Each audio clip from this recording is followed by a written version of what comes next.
Ooh, okay, I didn't know I was gonna make it. Turn that light on and we're good to go. Let's reset the gameplay so it sequences a little bit. This. Okay. I missed the button.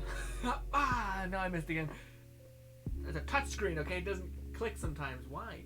There we go. Hi, welcome back. Welcome to the stream, guys. Hopefully you have a lovely day. This fine Saturday evening, morning, whatever it is for you. Maybe it's Sunday. Weird. But yeah, ladies and gentlemen, super hyped. We got some new Saints Row gameplay. Also, forgive me if I look a little sweaty. I was just outside with the family, watching people get just smashed with very hilarious water balloons that would not break on impact. So you just see people get whipped with a plastic ball of weighted water, and then just get deflected off of them, and it was hilarious. And I was like in the background, like, I have a talent, an incredible skill where I can just dissolve into the ether and just be like, yes.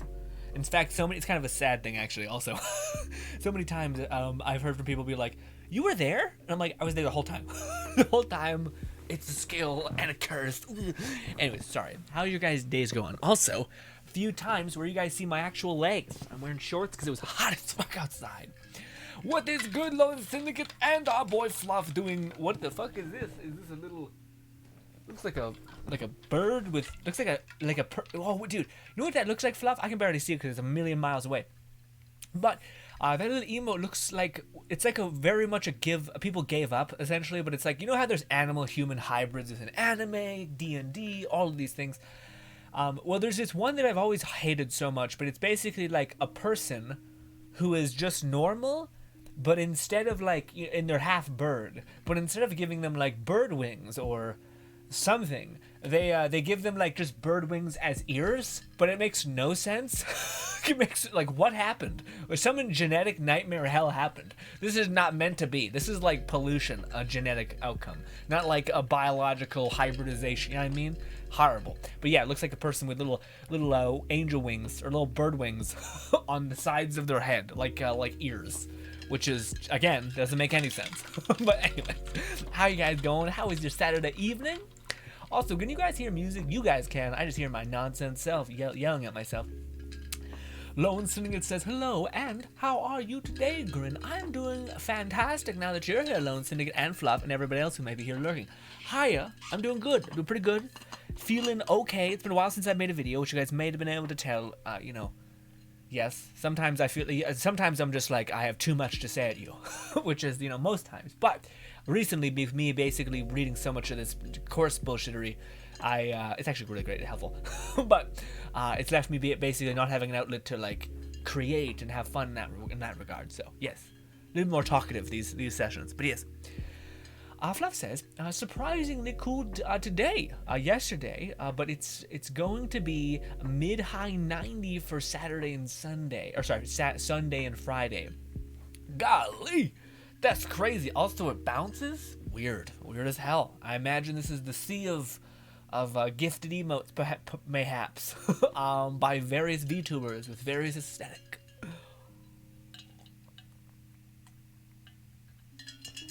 Oh.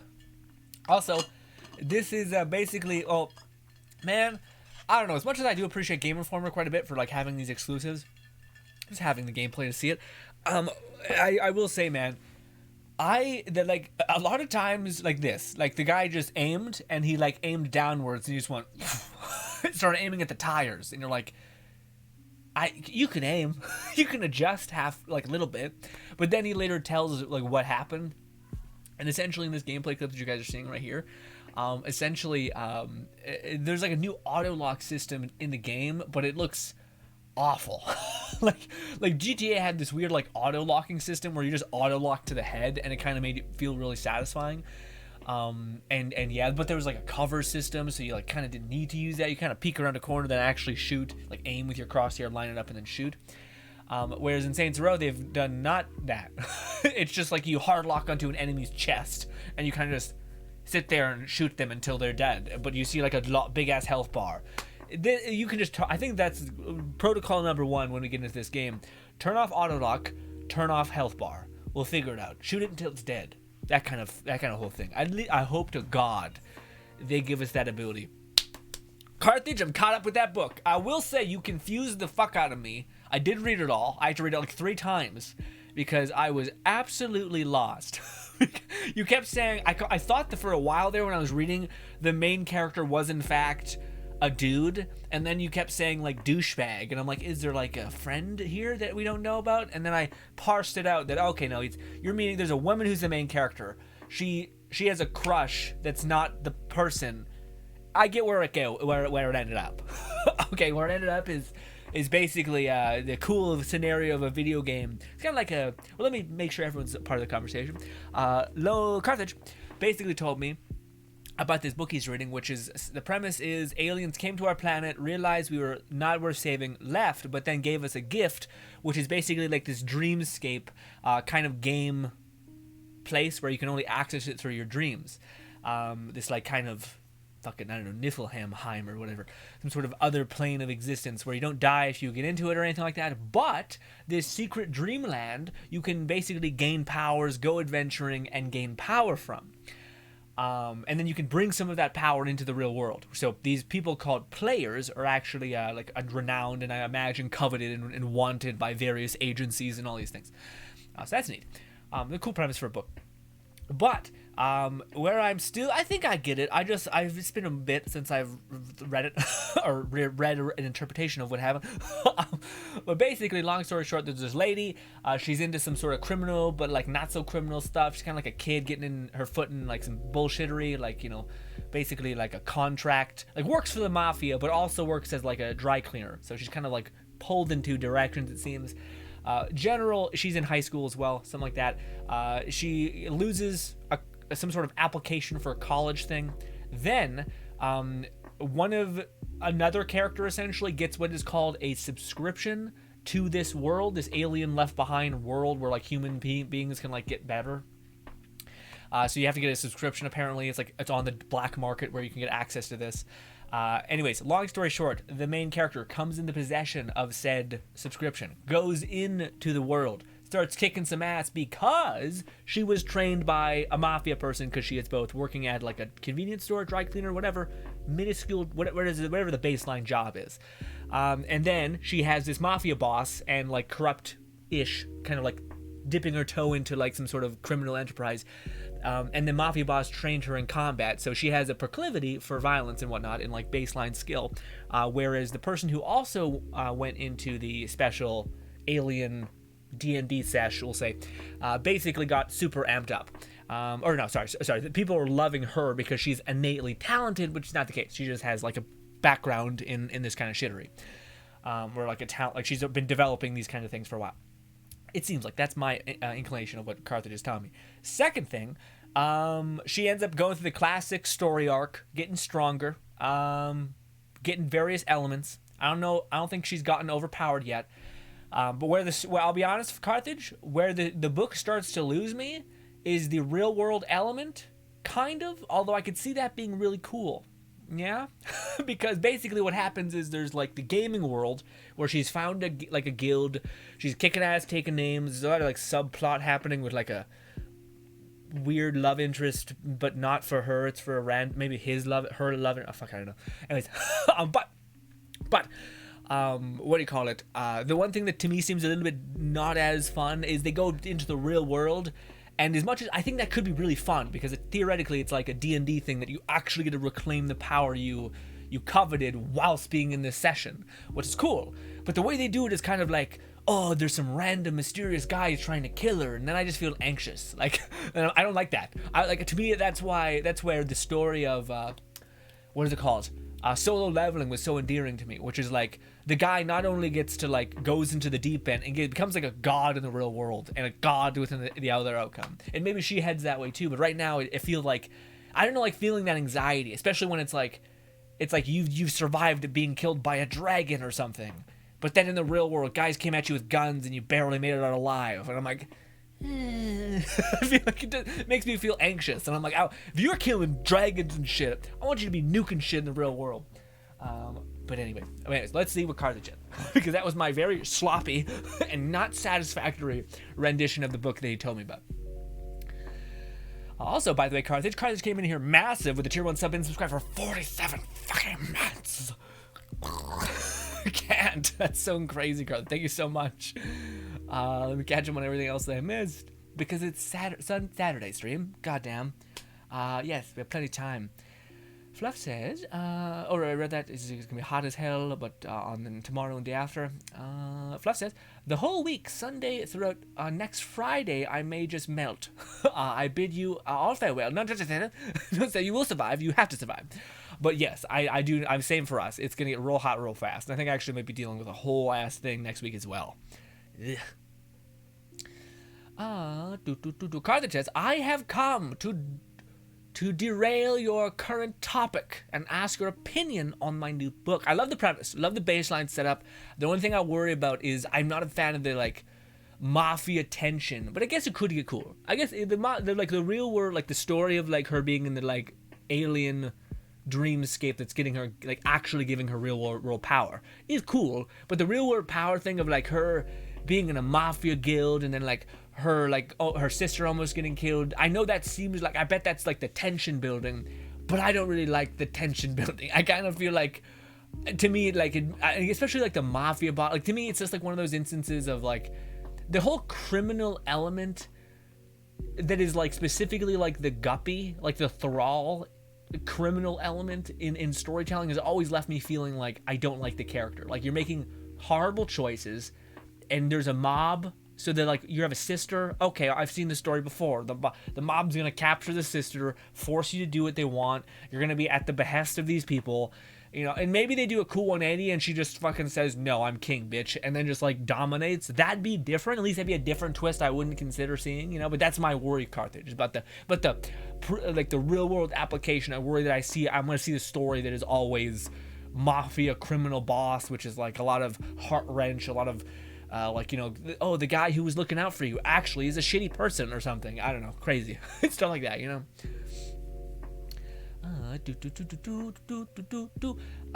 Fear my sub length. Fear my dominance. Also, insomnia sucks. I won't be staying long. No, absolutely. Go to sleep. Go to fuck sleep. I appreciate you being here. But yes, it's an absolute nightmare, I imagine. Your sleep schedule. Fluff says, this guy seems to have higher aim sensitivity than he's used to. He's just jerking around in the attempts to fight. Yeah. Well, again, he also has auto lock here, which I think this is probably a bad gameplay loop. Like I'm not doing you guys any favors, like for making you excited for this game. So let me adjust because yes, a lot of the gameplay like it's auto locky and blocky feeling. This one should be better. We'll see. This is made by another channel that I just quickly yoinked some gameplay of. Hopefully we don't get fucking obliterated by that. Okay, a new gameplay. Carthage says, main character had a crush on the huge... Oh, okay, so that's the... Okay, and then she basically finds out douchebag. But that also explains why she was convinced to do so many things by douchebag. Makes sense, Carthage. If you do die in the dreamscape, you lose all the power you gain. And can't go back without another subscription. Weird. I don't know if I like that. Oh yeah, I don't know if I like that. So then you have to rebuild? I thought it made sense if like you got like an eighth of the power that you had in the dreamscape. Weird. So like if she just gets clipped, she's been grinding for hundreds of years or so, or like not 100 years, you know what I'm saying, like a couple days, like say a year. She's been going hard. She just gets clipped and then it's like, yeah, by the way, all that power gone. That seems shitty. Is there like some sort of like muscle retention or like you can hyper level or something? I don't know. I don't know. I like the idea of there being like this place where you can like take a piece of that Eden back to your real world. But yeah, the fact that like it's all based on this subscription makes it feel like anxiety inducing, which is what you described in your like enjoyment factor for the book, is like my heart started racing and I'm like, I don't need this in my life. I don't need the trauma of like, oh God, is it gonna be okay? I'm tired. I don't. It's technically illegal due to legal bull. Oh, I see. Weird. It's technically legal due to illegal, but gotcha, makes sense. What's good, Sparks? Sparks says, what's up, Grin? What's good, Sparks? How are you this fine evening? Sparks, are you gonna give this game a try? And why? What is your most anticipated thing about the game if you're going to give it a try? Carthage says, the world is basically an amazing combination of Cyberpunk 2077. Oh, so it is a futuristic thing. Okay. Cyberpunk 2077 and Outer Worlds. Okay, so like a lot of company weirdness with Dreamscape that gives you a fantasy powers. Sounds really cool, actually. That's a good breakdown. Carthage says, she's definitely not overpowered. She's mostly just right power for the right. Oh, okay. All right. Azel popping in here, throwing fire and shit.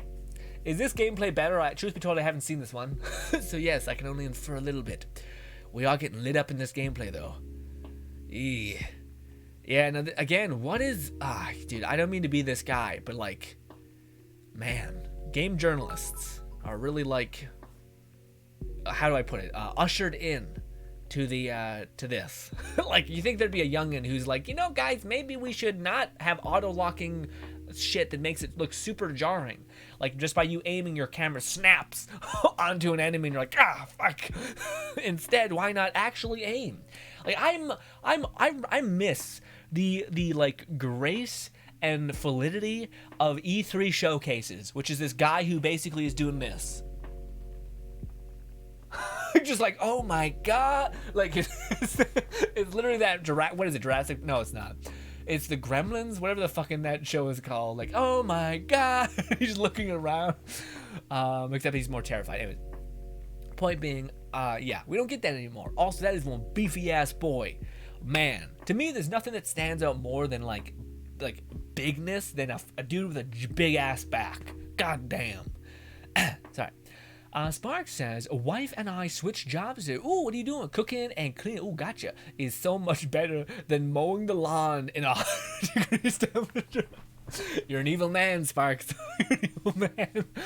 Oh, yeah, no kidding, man. Nice AC. Especially when you're like, I can, like, taste the food as I make it. Of course, you got, like, this bountiful harvest. Who the fuck is out in the yard all day? You know what I mean? Who the hell is enjoying that? You get a meal, boom, immediate return on investment, twofold.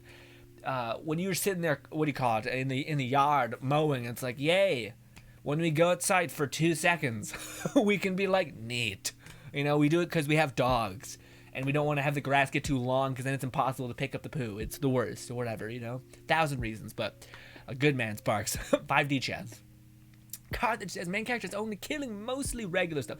I was about to say, he's also dropping bitches.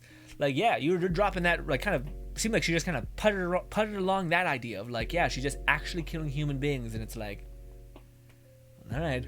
Also, has anybody watched episode 1 of season 3 of The Boys? Yeah. Oh my god. Season 3, episode 1 opens, and it's so fucking disgusting. And it's like, if you know that, if you know it, you know it. It is the worst. Oh my god. Oh. It's like one guy, one jar. If you ever, it's like that. It's like a memory like that, where it's like a mind parasite, where you think about it for a second, you just feel sick. You're like, this is too much. This is my line of too much. I still watched it because, you know, it has a, you know, yield. But yes. Azel says, that's good to hear, Sparks. Stay hydrated, everyone. Yes, it's crazy hot all over every piece of the woods. I was gonna say neck of the woods. You get to the point. It's hot everywhere. Imagine what Christmas is gonna be. Golly. Carthage says, as far as the criminal element goes, think of it like a plot to Cyberpunk, the honorable, sometimes criminal. Yeah, I don't know, Carthage. I guess to me, like, the cool... I don't really like the criminal element in most stories. I like the mafia element. Like, the mafia element adds a cool thing, at least to me, which is like it's like you're in a bad world with people willing to do bad things. But they're your people. And they might be bad. But because they're your people, you kind of accept the bad parts and you kind of accept the good parts as mainly the parts of them. But this is like the criminality of a lot of things, unless it's like Saints Row, which is like taking a piss out of the like yeah, this is a cartoony world, like this is nonsense, you know, at a base. But I don't know, I just really like, after playing a lot of the Mafia games, which kind of don't capitalize on the thing that makes like the Mafia like a fun thing, like it's family. I got your back. I'll pay you die. I'll give you money to your wife, you know, whatever, you know, all that. But I can't see how that part could be interesting for people who are reading it. I just personally am a little bit spent on like the criminality aspect of storytelling usually. Spark says, wife loves the heat, so I'm not too worried. Okay. She would be fine with living at the Really? Sparks, have you what do you call it? Are you not a fan of heat? Because if you are, I'm both curious for you and your wife's perception on saunas. Because I've been hearing a lot of good things about saunas for a long time now. Same thing about ice baths, all these things. But as a person who fucking despises the heat, like I feel like I just get the life sucked out of me, like ripped out of me, and I'm just sitting there like, oh, like I got this perma fog in the depths of my temples, and I'm just like, wake up, be alive again, and I'm just sitting there like an asshole, and I can't get it back. You know what I mean? Whereas if I jump in the cold, I'm like, yeah, I'm alive. Like cold like makes me feel hella present.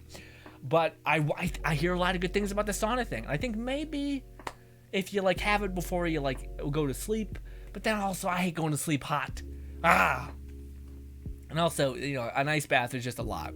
It's a lot, all right? Goddamn. Also, you gotta waste so much water, or you're sitting in filth water when it's cold. Ugh. Fluff says, the game wasn't providing a bad experience, the one playing it. Well, yeah, it's true. Yeah, so like this, I mean, yeah, no, I hate the lock-on so much. Well, we're gonna see, like, general vibe. It looks great. The game looks great. The characters look goofy because they just maxed out the yokedness. Although I will say they did actually do a good job of, like, actually like making muscle structure look normal. Like, actually is that. Like, the dude's hip ratio is huge, too, which is usually goes with the territory of having a big-ass whole body, etc. But, yes. Azel says, that's crazy. What's crazy? Lone Syndicate says, I went to GameStop today and found out that they are selling a PS5, and I found out that I can split my full price into four. Ooh! Oh yeah, I thought you already got a PS5. Lone Syndicate. I thought you already got a PS5. Interesting. I also, how much is a PS5 for you, Lone Syndicate? There, in like one payment, not four. Because yes, I recently, because of weird carbon tax things we have in Canada, I recently got $300 of probably my own money being given back to me, because I didn't really, you know, emit too much carbon. Whatever, I don't drive everywhere. So yeah, I was like, oh shit, okay, well I might be able to actually play God of War and maybe even Deathverse this year on a not old as hell console. So I'm like, okay, hey, look at that. Carthage says, yes, if you die in the Dreamscape and get a new subscription, you have to reset. That sucks. I feel like you should at least keep your momentum. Maybe like the subscription thing costs more, maybe, but based on the level, but goddamn. So I guess the story is how she just is like, finds like, she find like she's gotta have something.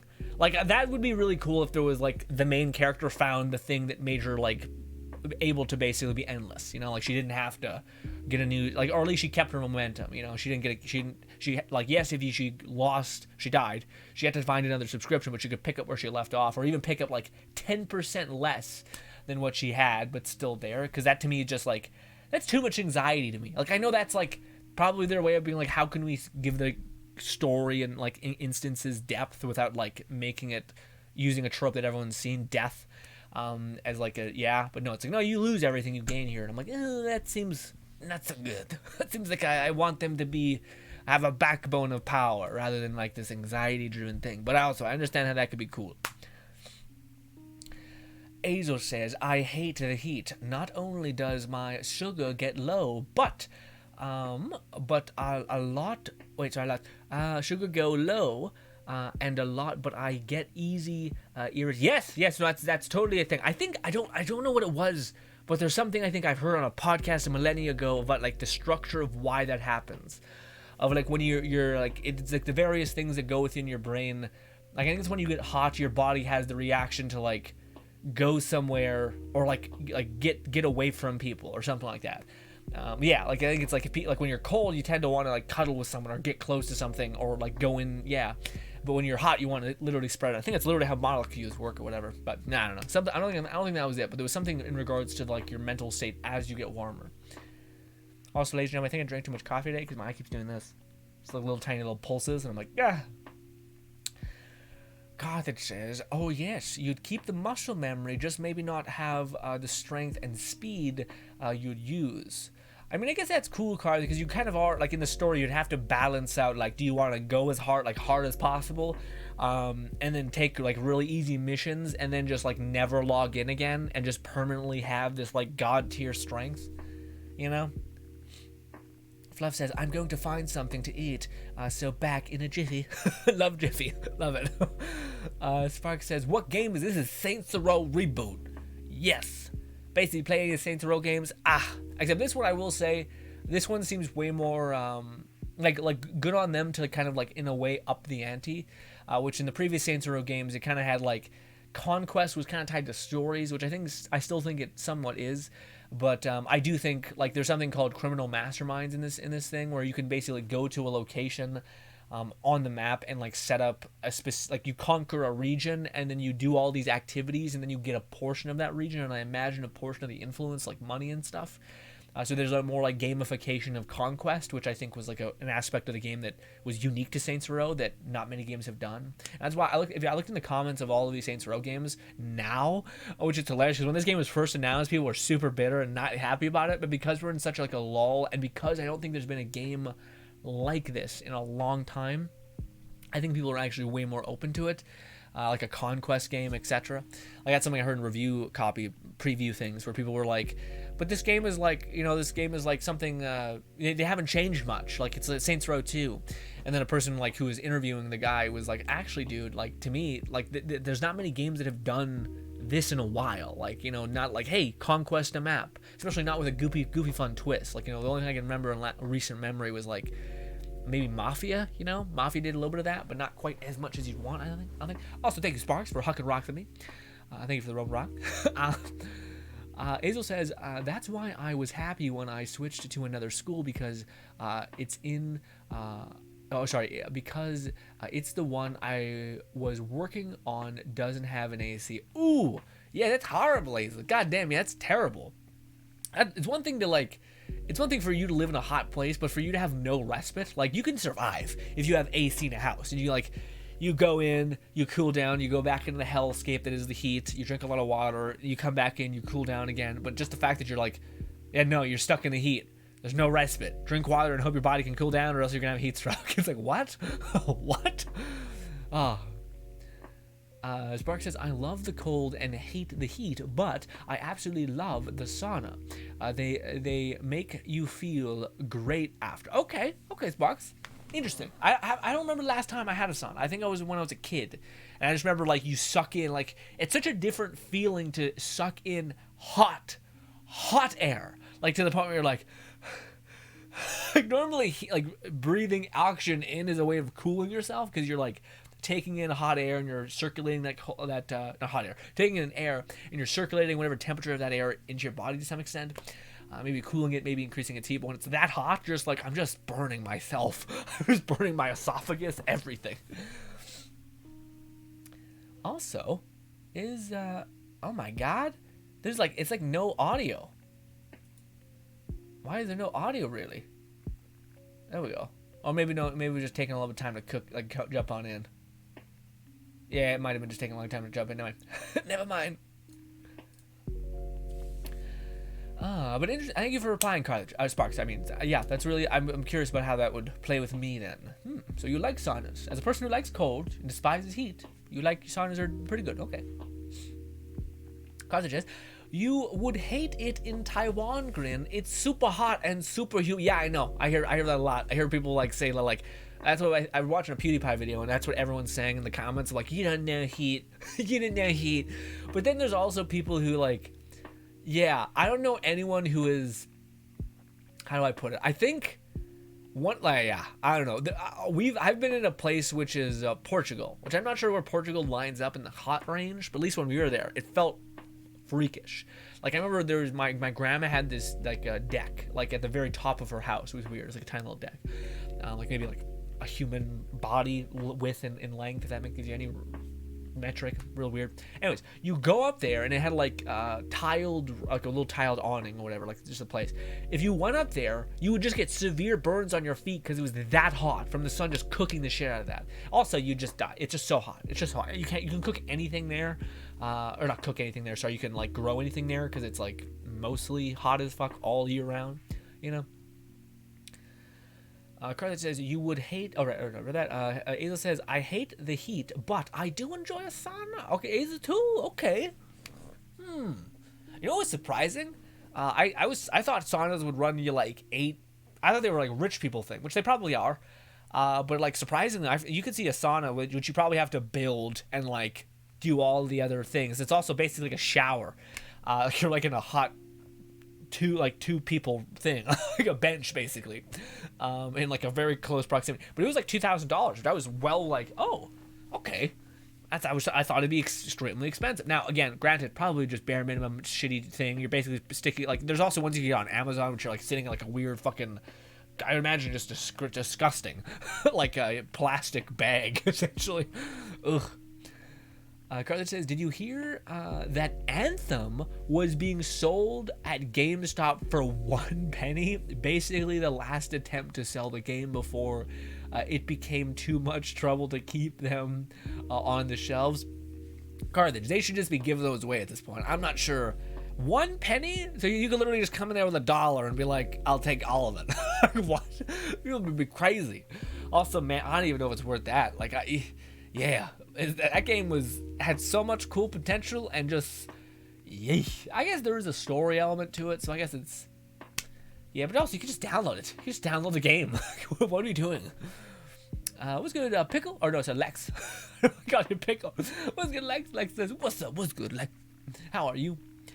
Lone Syndicate says, no, Grin. Remember, I said my goal for the summer was to get a PS5. Oh, right, or a PC by the end of the summer, and I realized in my new house, if I got a PC, I'd have nowhere to set it up. And for a PS5, it would cost me... Wait, for me, a PS5 is going to cost you $750? That can't be right for the PS... I thought the PS5 was like $400, maybe like $350, but then probably with all the other bullshit, $500 or $400. Really? Is a PS5 supposed to be that much? Or is it just like scarcity is making it that much money? But fuck me. Yeah, Lone Syndicate. I get the struggle, but like if you're paying $700 on something, I feel like you might want to go all out and get all the bells and whistles. You might want to just get a PC at that point. It's brutal. Carthage's main character is an elementalist, which is supposed to be a rare class amongst humans, and can also not die in the dreamscape. So she kept all of her powers for... Oh shit, okay, that's perfect. That's exactly what I was hoping to find. Okay, which is supposed to be a rare class amongst the humans, and she has not died in the dreamscape. Okay. That's so weird. But also kind of amazing. Yeah, no, that's exactly what the story would need. Otherwise, you're kind of sitting there like, all right, well, I'm just in trauma land because if they die, they lose everything, which I know makes sense. But yeah. Azel says, it depends on how hot you make it, but then again, once you leave the bath, there's an AC and usually there's a massage. Ooh. Yeah, that's true. Yeah, there's more. Yeah, if you're in a place with a sauna, like a gym or like a swimming pool, then yeah, there tends to be stuff like that. They're almost designed to like make it more of a transition back into normal. But yes, but apparently you're not supposed to go too, like if you're in a sauna and you're overheating like mad, you want to not immediately cool yourself down. Like there's this thing where people usually go to hot sauna and then they dive into a cold ice bath or something like that. And it was something that someone was saying where basically I think it works if you go to hot to cold, but it doesn't work if you go to cold to hot. Because basically like you're stopping both heat shock proteins or cold shock proteins from like doing anything. Because I think they replace each other. You just need to wait like 5 seconds or 5 minutes in that heat, stepping out, wait 5 minutes, and then go into the cold. Then you'll be able to double dip essentially, which is cool. But yeah, also I don't know why I guess you want to do both. I could see myself doing the hot thing and then going into the cold to not make sure you're not sweating for like 5 hours after the fact, you know. Carthage says she has a few gravity. Yeah, gravity powers. I remember hearing about water. She just unlocked. You were saying a few light based spell. Ooh, light. Weird. I wonder how they're. I guess that's nice. It's kind of refreshing to see, like, not like fire magic. You know. Fluff says, all right, got some yogurt. Ooh, yogurt. I know that's a lot of like dealer's choice for a lot of people who love snacks. I'm not. I like yogurt. I just feel like after 3 bites, I'm kind of like, I get it. It coated my mouth. I'm over it. 80 temperature today and trying to stock up on groceries. We may end up cooler than the forecast indicates either way. Since it's already 7 degrees cooler than we were supposed to be at our peak. Nice. Isn't it still hot as hell though, by like normal people standards?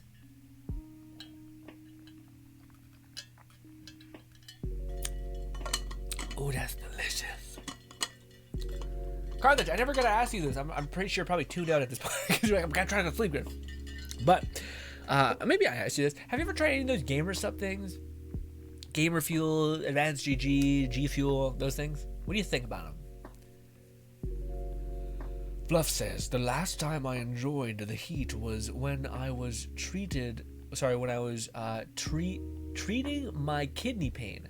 A hot pad and a hot shower were my only respite. I don't know, man. As much as I don't know. Like, to me, I understand how valuable a cold shower is. I talked about it. I did it. I had benefits from it. But there's something that's like, it's not about the benefits. It's about the high of like in the comfort and the hug. That is a nice, maybe not like burning a hot shower. Because then you sweat afterwards. Your armpits are all gross. But just a nice shower. That's just like, hey, guess what? Hey. Little hug. Maybe I don't have enough physical contact in my life. Probably the case. But you know. Here's what it is. Also, by the way, guys, quick TLDR. Your boy kind of fucked up again. I got backed up on content. I kind of managed poorly this week as well. Again, hopefully when we get back in the content cycle of things will be easier to manage. But I haven't uploaded the past streams to the GRINN channel. It's kind of messy, like I said today. Like, don't expect much of me until I tell you I'm back. But right now, I'm hanging on by a pinky until I'm done these courses and stuff. But yes.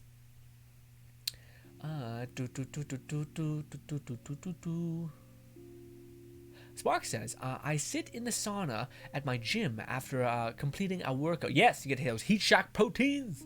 I usually just chug water while in there. Yeah, that's what people say. Like, the one thing you have to be careful with when you're doing like the heat shock protein thing specifically is you get a heat stroke, and you could like literally.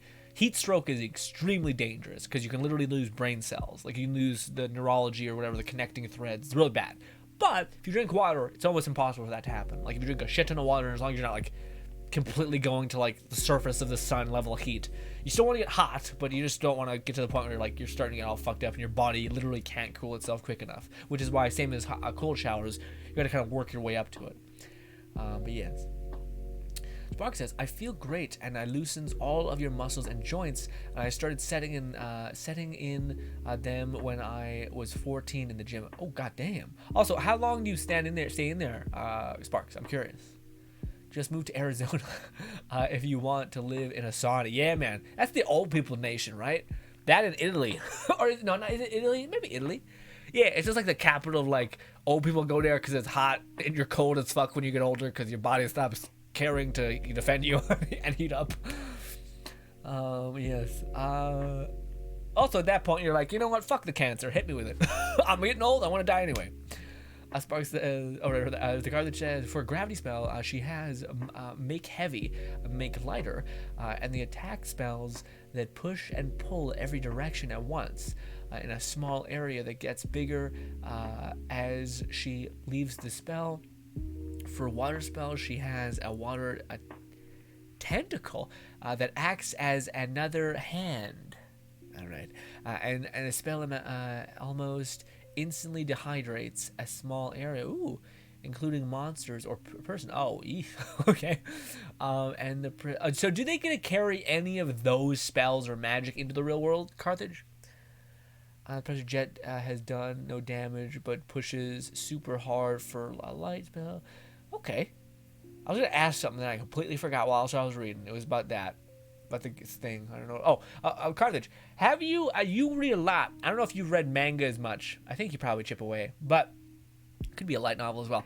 Have you seen? There's an anime right now, recently that I just finished watching called Trapped in a Dating Sim. The world for a mob is hard, or something akin to that. It's fucking awesome. But as someone, I want to know if anyone has read that manga or read that manga. I would need to know who's someone, because I want to know. I feel like the same thing that maybe happened to Offrietta maybe happened to that one, because I feel like it's such a fun world, it's such a cool idea. The main character, the anime is very much, I think, saved by the extreme brilliance of the voice acting cast. I would imagine the Japanese version is just as good, but the dub. The main guy is such a freak who's voicing it. Like, he's such a weirdo and such an animal that it makes it such a fun watch. Because if you think about what they're actually doing, it's it's fun, but the guy being absolutely batshit who's voice acting everything is just batshit, so it makes it even more fun to watch. But yes. Azel says, no saunas are for everyone, since, like I said, it's been I've been to multiple ones, and I'm definitely not ready. Yeah. Fluff says, I mean, to be fair, what is hot for one person isn't for another. We acclimate to where we are living, and it becomes our standard to compare whether we travel. Yeah, that's true. I live in fucking Canada, and on Christmas I wish I could wear hoodies year round, but I can't, because my body's permanently accustomed to staying alive and fighting off the heat. Not so good at dumping heat. I feel like if I got into the sauna thing, I would be better at dumping heat. I feel like the same thing can be said if you're getting into cold showers, actually. Your body just gets good at doing that. You're stretching out that muscle of your body, dumping heat or retaining heat, whether that's your skin sealing or your skin opening. But I feel like you need to get dangerously hot in order for your body to get good at dumping heat. There's a shortage of PS5s. No, I see people who bought a bunch and at an inflated price. Yeah, I thought they would have bounced back. I thought that was happening right at the era of PS5 Azel. I thought maybe it's still happening. I would have thought they would have rebounded to some extent. Maybe with God of War announcement, they're just cooking all over again. Also, god damn it. Oh no, we're fine. This is the whole ass. God damn, it's a big ass clip actually. 30 minutes. Maybe it reset. It probably reset. Maybe I didn't loop it. No, I looped it. Lone Singed says, the reason why it costs so much is that there's a bundle. It's their way to counter reselling. Okay. So the guy was explaining that with the bundle, it comes with a game, a 75 gift card, and another controller, and you get to pick the color. Okay. I mean, if it's cheaper, I feel like that, to me, the $70 gift card loses me a little bit, because it's kind of not that you wouldn't use it, it's just that, I could spend that $70 not on a game if I didn't want one for a while, and on coffee or whatever, you know what I mean? So that's weird. It's you have to buy it through us though. A gift card is only for PS4. And the color of it, that kind of is nice depending on what you're willing to spend for it. I feel like it's an extra $100, probably not. The controller, controller could be worth it too. It depends if you're gonna play with people. But I hear a lot about how your friends come over and you have fucking games. So yes. So for you, it might be worth it, I guess. But still, $750 is, again, you're so close to $1,000, and at that point, you just wait and you get another that, and you should be good. Granted, if you probably had two of those, then you built your PC, you're probably able to get by.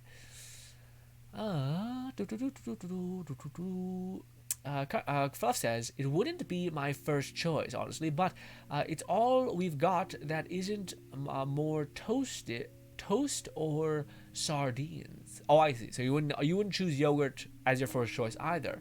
Weird. Sardines. I know people have a special proclivity for sardines. I wonder if it's a geography thing. You're just inherently ooh. But also, I think sardines are a great source of protein as well. But you gotta be careful, because anything sardines wise or anything like that, they're really high in, I think, what are they called? Mercury. That sucks. I love fish to death, but yeah, it's rough. Yeah, You got hell mercury poison. Carthage says, I'm personally hoping she gets lightning spell next, just because of the potential to fuck with the shit in the walking world. Yeah, I was about to say. So it does sound like she can bring a little bit of her magic into the actual world. Carthage says, I have not tried them, and have no valid opinion on them. Okay. Appreciate your honesty as always, Carthage. Fluff says, for Oregon, yeah, but it's relatively temperate. It's relative temperature here, temperate here. So outside of the summer, we're on the cooler side. Okay. I thought it would be hotter in Oregon. Azel says, for me, I never enjoy the heat, and I was born in Mexico. Woo! But I live in Chicago. Is that right? And we have crazy ass weather, but I still hate the heat, but really enjoy the cold. What is your ideal weather? Is it like cold like Christmas or cold like fall? Because I feel like everybody, if you were to be forced to live in one climate forever, it's either summer or fall. I like snow a lot, but snow you can kill yourself by driving in a snowy ass place and just fucking, yeah. It's funny. It's my favorite thing is where people are like, Canadians are so terrible at driving, but it's like, you drive in the fucking snow this high and everything's ice everywhere, you fucking idiots. It's like, yeah, you have a higher crash rate. It's like, yeah, literally driving on ice. Shut your mouth. Anyway, a little defensive. And we haven't heard that for a while, but still, back in the day, bullshit. But then Canadians were even stupid, and then we had a whole show about it. God, Canadian television is the worst. But anyways, Fluff says, and I was born in August, more or less when it gets to be hottest where I live. I hate it. Yeah, so your birthday present is just like, hey, yeah, heat stroke, you're welcome. Lex says, it's Dill the Pickle X. Oh, right, yeah, this is why Otto did it to Pickle. Or Pixel. Pixel? Okay. By the way, goddamn you! I wish you would have told me this. You probably did tell me this sooner, but I just feel like that. I look at the word which to me makes the most sense. So I look at Dith, Pick, Lex. That's what I read. If I were to try to break it up into a word, well, then I just think, what's the easiest to say? Lex. I can remember that 3 words, easy. I'll remember you forever. But remembering Dill the Pickle X, and I gotta say that every time. Hey, Dill the Pickle X, how are you?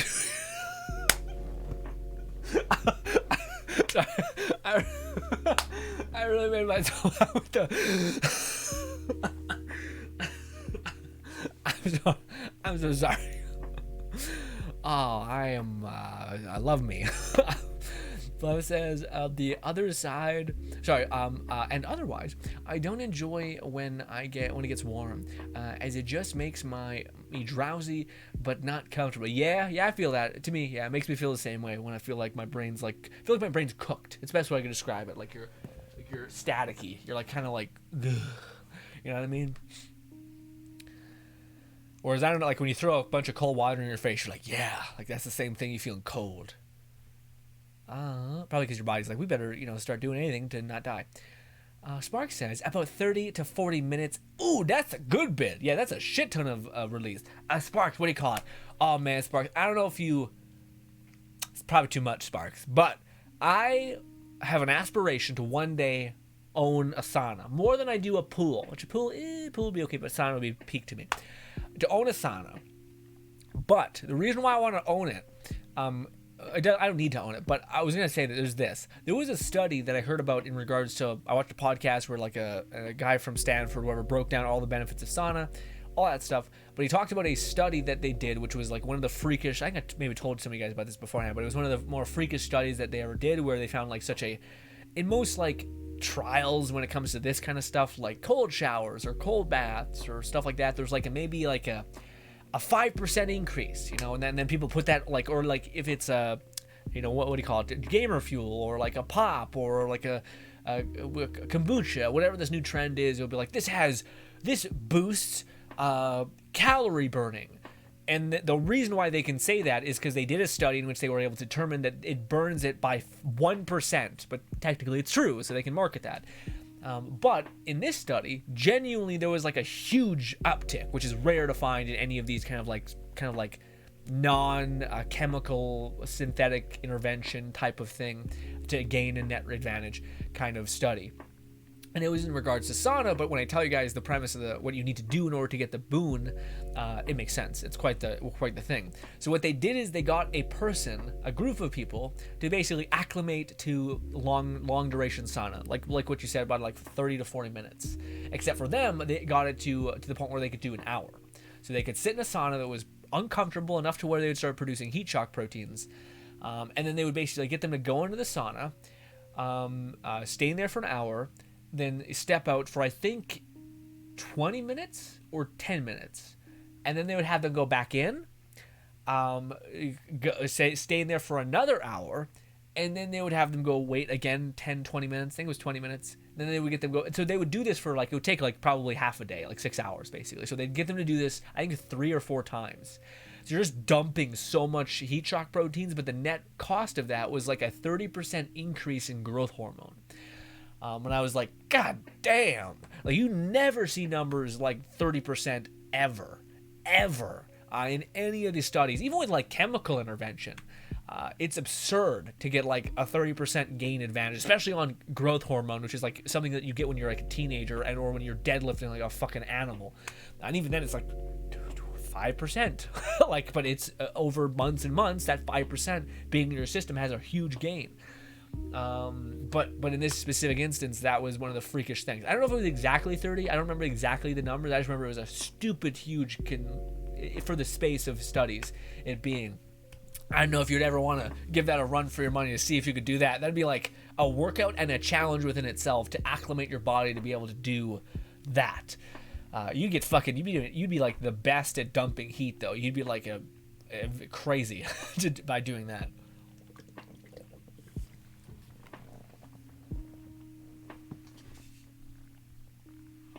One thing though, they did do that as a break period. So they'd run multiple studies, but one of the ones that they did was just the benefits of sauna. You do it once a day, and you have you release growth hormone, you release heat shock proteins. You get a lot of benefits from that apparently. But they did do another test. Well, so in that same test where you're going in and out for the whole day basically. They found out that if you can't do that back to back, because then your body starts seeing that there's smoke in the air kind of thing, there's something weird here, so then it will acclimate to less growth hormones being given. So it's kind of, they said that if you wanted to experience the benefits of whatever that would give you, you'd have to do it once a week. So every Sunday you would make that your day, just chill out, listen to music, watch some shows while you're cooking alive basically. But yeah, I do think you'd have to work out to it. I don't think you could because again, you gotta be careful you're not getting heat stroke and brain damage, so you'd have to make sure your body's sufficient at dumping heat. But yeah, but that'd be something I would like to try one day. Maybe when I'm getting older, my body's I'm done. I'm actually done. I'm wait a minute. What if I moderately kill you with heat to the extent in which you have to survive and or try to do the biological thing that you have to do? I'm insane. Carthage says, yes, she can use all of the spells in the in the waking world, but not strong as inside. But still, that's insane. She could just decrease gravity on her shoes and shit on her clothes, and then just jump up, or is that making them just normal? I don't know if it gives her an enchantment. I don't know. Neat, dude. If that was the case, is there enchanting in this world, Carthage? Because that'd be the goat skill to get, and just get enchanting, and then just be I'm just gonna make clothes that are awesome, and I'm gonna rule the world. I'm gonna sell them for millions of dollars, especially within this like I said, it's cyberpunk. I would imagine there's a lot of businesses entrenched in this weird new technology, I guess. Carter says, I have not read it. It didn't strike me as something I'd enjoy. Yeah, it's fair. To me, the one thing that to me catches my interest about the whole thing, Carthage, is basically the premise of the show that I just watched, this anime. It's called Trapped Inside a Dating Sim. The dude is like a nihilist, like just kind of goofball. He's kind of like an asshole, but my favorite part of the show is the dude is literally like an asshole. But the best way I can describe his character is he's almost like how do I put it? He's almost like a bad guy who has like the soul of a hero trapped inside of him. So he's kind of a shitty bastard, but he kind of has to do the right thing all the time. Like he just does it in like the worst way possible. So he'll like save you, but he'll like tell you you're worthless and like you made a lot of mistakes. This is not it, and like trash you whilst he is saving you. So nobody likes him, but he is also like killing it essentially. Anyways, the way the story kind of unfolds as like to me, which is the interesting aspect of it, which is basically there's this kind of hermit guy who's just kind of playing games. His sister is on like summer vacation, but she wants him to like beat this game first so that she can see the ending. So then she like threatens him to do it because she knows she has dirt on him or whatever. He ends up just gunning it through the game. He hates it. The reason why is because it's a dating sim that is a reverse dating sim, meaning it's a dating sim where you're basically a girl trying to get 1,000 husbandos, and of course the good ending is the harem ending. So he hates this game so much. It's incredibly pay to win. It's terrible. So then he hates it so much they end up dropping money on it and just getting like this god tier battleship essentially. And then he beats it. He gets the ending. He gets all of the endings. And then he walks out to get some food, falls downstairs, breaks his neck. He's isekai'd, not by Bus-kun, by Stair-kun. And basically he's isekai'd into this new world as a mob, as a side character. And you can tell he's not one of the main characters because of his model that he is. But the funny thing is, in this isekai world is basically a world where there's magic, there's different species and all that stuff, but women reign supreme. Like they're like if you were to look at old aristocracy, like kings and queens are where men were back in those days. Were like super fucking, like they ran shit. They were the ones who got all the stuff. They were the ones who were that. And the funny thing is, in the show, they're as bad as men were. Like it's just power dynamics basically flipped on themselves. So they're equally as bad. They're equally as pervy and disgusting and gross and all these things. But the main character basically starts to accept his life as a mob, but he quickly understands that like he's isekai, so then he writes down all the things that happen in the game, which is clever. But anyways, he's kind of like, he's just living his life as a kid, and then he gets older, and then he's like, oh, I'm kind of chill, just like living as like a backwater kind of, his dad's a kind of, what's it called,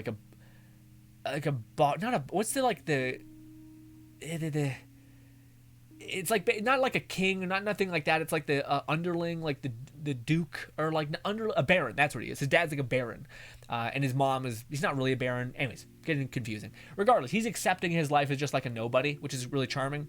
But then his shitty ass mom sells his marriage basically to this gross old woman, like classic, like an inverse of what is essentially the classic trope of like the woman being sold off for whatever. It's opposite in this world. So anyway, he finds that out and he thinks, this is bullshit, I don't like this. So then he remembers that there's basically like a ship. There's like his pay to win ship that he bought in the game. He remembers exactly where it is in the map. So then he finds the map, realizes it's the same, goes to that location. He ends up like, his whole life I guess he was also training because he's trying to be okay. Anyways, long story short, he ends up going and fundamentally, how do I say it? He ends up going to this location, long story short, he gets his like battleship, and it comes with this AI. And I love the dynamic between him, who is like a very douchey, like he's like a good bro dude, you know what I mean? He's like the bro dude you want to be friends with, but he's kind of a shitter. He's kind of an asshole sometimes, but he'll always show up, you know what I mean? But then he has this little robot that basically is just shitting on him constantly, but he's also like a god. Like this robot's a pay-to-win thing in this world.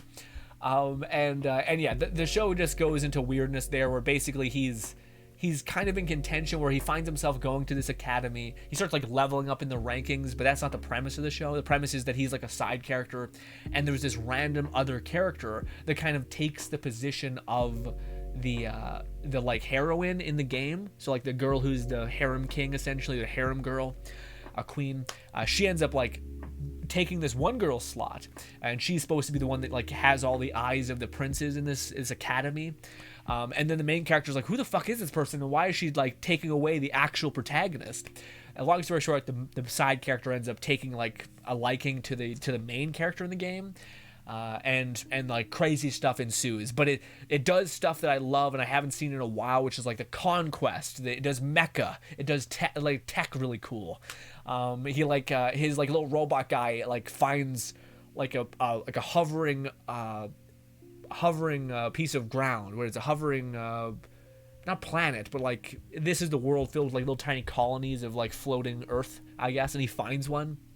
And he basically just starts like mass producing bots on it and shit, and makes a bunch of cool stuff. It's a story you've heard before, but I just really think it's sold by the execution of the voice actors and like the funness that it actually takes. But I also wish it would have slowed down and like had fun.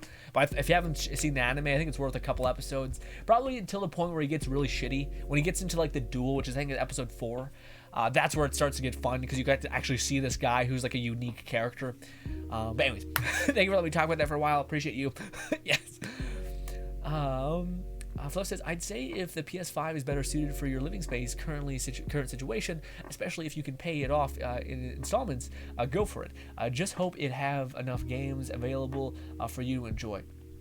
Yeah, my only thing I would add to that, because I agree with what Fluff said, I just think I hope that like that difference between what I would think is $4,500 to $30 or to $7,500 is worth it. I think it's quite expensive for what I think you're getting personally. But again, the fact that you can do it in payment installments is kind of nice. I feel like it'd be better to wait, especially if I was saying there's not many games out right now. But also, I understand you like wanting to get that done and checked off the list. But yeah. Azel says, our talking about manga. My little brother gave me the entire Chainsaw Man. Ooh, you just fell down that rabbit hole, didn't you? Chainsaw Man manga. Sent for my birthday, but for whatever reason, they shipped all the books except for the first one. So I can't wait until I get started reading. Yeah, I heard nothing but good things about Chainsaw Man, Azel. Can't wait to hear what you think about it. Keep me posted. Fluff says, assuming I survive this coming heat wave, I'm looking into starting a modest workout again. Nice! Let's go! Sorry. Probably not Ring Fit Adventure, but I'd try and move our desk ellipses, the bike. Ooh, okay, standalone bike pedals down to my room so I can stay cool and still get a reliable bit of action. Yeah, definitely. You don't want to overheat when you're working out. That's brutal. Yeah. What's good, Nanny? Nanny says hydrate. God damn you. Okay. Azel says, and I have seen the anime you were talking about, Grin, but I'm currently watching 9 anime. So that one has to wait. Yeah. It's definitely one that I do think it's a very hidden gem kind of show because I didn't really hear much about it, and I do think it's a premise that most people have seen before, but it's executed in a very fun way. But I was going to ask Carthage about it because I wanted to know, because it does seem like I like what I got so much that I want more, but maybe if I got more, I wouldn't like it as much. So it's kind of caught in that loop. But like, I want to see, like, I want to know how the bot started building their army, because they do that trope in the show where they like, and you didn't know this, but the main character's bot was working on a fucking giant galactic battleship the whole time. You're like, oh, that's kind of satisfying. Seeing the main character be like, yeah, eat me. Boom. It's pretty goddamn satisfying.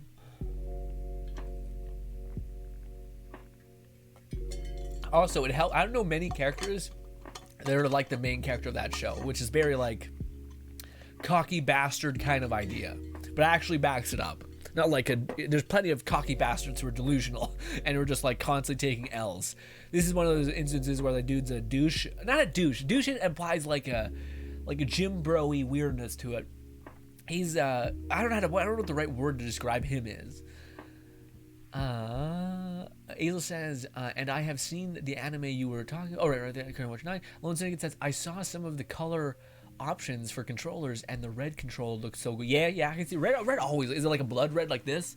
If it's like bright red, not so much. But if it's like a nice dark, like Gears of War blood kind of red, looks great. Nanny says, how was good, Nanny? Lone Syndicate says, I would pick fall if I had to pick just one. Fall, yeah, fall. Most people, it's either fall or summer. Some people pick summer. What's your problem? What's your problem? We need some of those people though, because otherwise we don't have any food. So yeah. Fluff says northwest portion of Oregon has plenty of local seafood sources, especially things like salmon, and only eat small coast worth per day at most.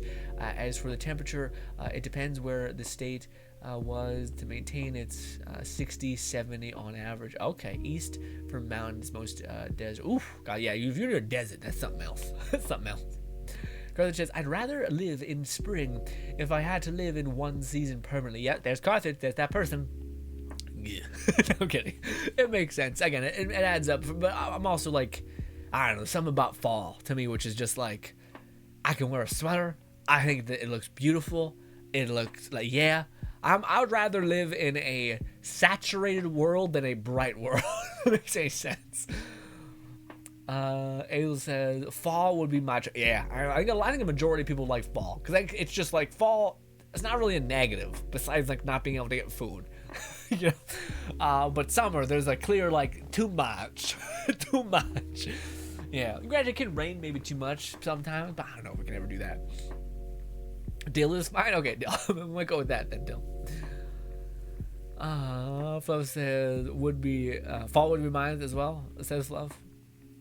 Carthage says dyslexia is a bitch. I don't know what it is, but whatever it is the worst. Okay. Fluff says it's hardly snows in winter over here. Spring can be nice, but fall is just right for me. Yeah. Yes, winter is great. I love winter, especially like a nice white Christmas. There's something so fun about tobogganing.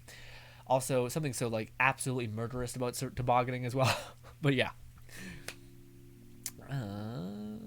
Fluff says I prefer fall weather when the leaves turn red and orange and yellow, but before the fall off the trees, yeah, and it turns into like a horror film a little bit. But I kind of like it, man. I don't know what it is. There's some sort of sect of people who find like everything Halloween very attractive and fun and happy, like a tree barren, like just the skeleton of the tree, don't have any like graveyard. Don't have any like negative attachment to any of that. You know what I do have a negative attachment to? Have you guys ever been in a forest and it's pitch black, or like not pitch black but very dark, maybe like you're outside of a house, there's forest. If you look up at the top of that forest, there's something fucking eerie about it. I'm not sure if it's some sort of like genetic thing in the head that's like, hey, forests have monsters being cougars or bears or whatever. Stay away. Ooh, Carthage coming in here with that goddamn massive thigh game. Carthage, man of culture. Appreciate it. Azel says, them some thick thighs save lives. Love it. Love it. What's good, Ashley? Ashley says, my booty is here. Yeah, thighs are here to accompany you as well. Richie says, it's really comfy at the moment. Yeah, nice. Azel says, hello, yes, everyone sweet, blah, blah, blah. Richie says, oh, Devil as a part-timer season 2 released, is it, like, not fully, right? Just one by one? Man, these last couple, like, seasons have been great. We've had Dawn of the Witch, Skeleton Knight, what is the other one? There's one more. I can't think of it. Oh, besides the one I just talked about, also, Spike's Family. We also have the one I'm talking about, the Trapped in a Dating Sim. I think it's a gem. But now we have what do you call it? The start of DMache. I think it's close that we're gonna get Overlord, or maybe they should release episode 1 like way early. I don't think that's the case. Probably a month or two away. I hope.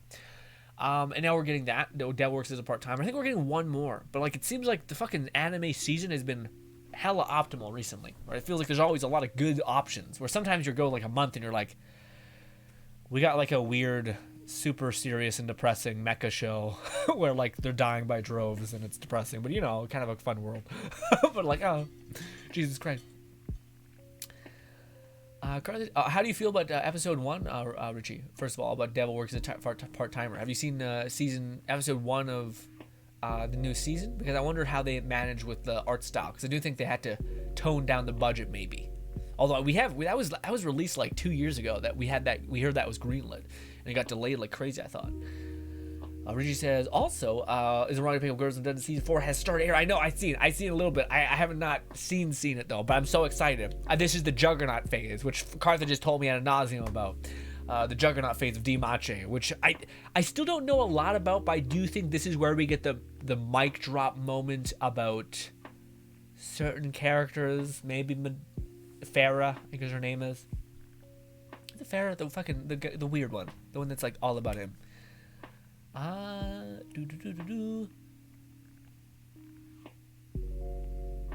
Carthage says, yes, there is enchanting, but it definitely seems like most humans in the dreamscape don't know how. Main character connects to an alien that she's in the party with, gave her some essentially high quality, or something essentially high quality, but low grade enchant gear, and she can use only in the dreamscape. Okay, wait, can you pull like some material also out of the dreamscape?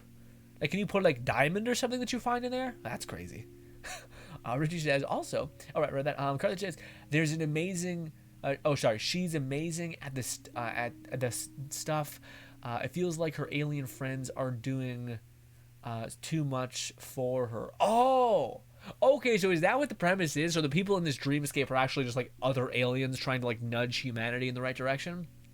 Because that's interesting. I was wondering if it's just like a game, or if like these are technically other entities, and this is kind of like, because I think that's the premise of the book, right, Carthage? That you were saying that like the aliens seen that like humanity wasn't ready for galactic connection, essentially, so then they made this dreamscape. But now that you're saying in some ways that they're like aliens themselves, is this a way for them to kind of like, because there's like these weird people that look like they're the difference, like they're a combination of a badger and a human, but like more badger than human, like some sort of weird like fourth generation furry thing, fourth tier furry. Yeah, is that what it is? It's like them trying to be like, hey, get used to seeing these kinds of creatures because they're in the whole Galactic Federation or whatever it is. Low It says, Grin, what's the next anime on your list? I don't know, man. I feel like I kind of, after watching that anime, which was just such a fun time, I kind of want to watch something a little more like pseudo spicy, not quite as like crazy power hungry, a little bit different. I feel like I want to watch Dawn of the Witch. Feels like that's the kind of cup of tea that I'm after. You know what I mean? It's like it's not quite power fantasy, a little bit more of like, here's a cool world, here's some cool characters that have like curses and shit. And yeah, that one seems fun. Although Skeleton Knight is also on there. I'm not sure. Also, I'm kind of not wanting to start an anime yet because I want to make a show. By the way, I wanted to talk to you guys about this. My everything I read in the book is proving to be true. And also everything in my course is proving to be true. So like, what do you call it? Recently, I just seen that in our new Share Your GRINN channel, there's like something I read in the book basically, which said that like it takes a little while for YouTube to find the audience in which your video is made for, if it is specifically made for somebody. Which I think should you watch XY show that I've made, which basically should you watch Spy X Family, which I haven't done yet, but yeah.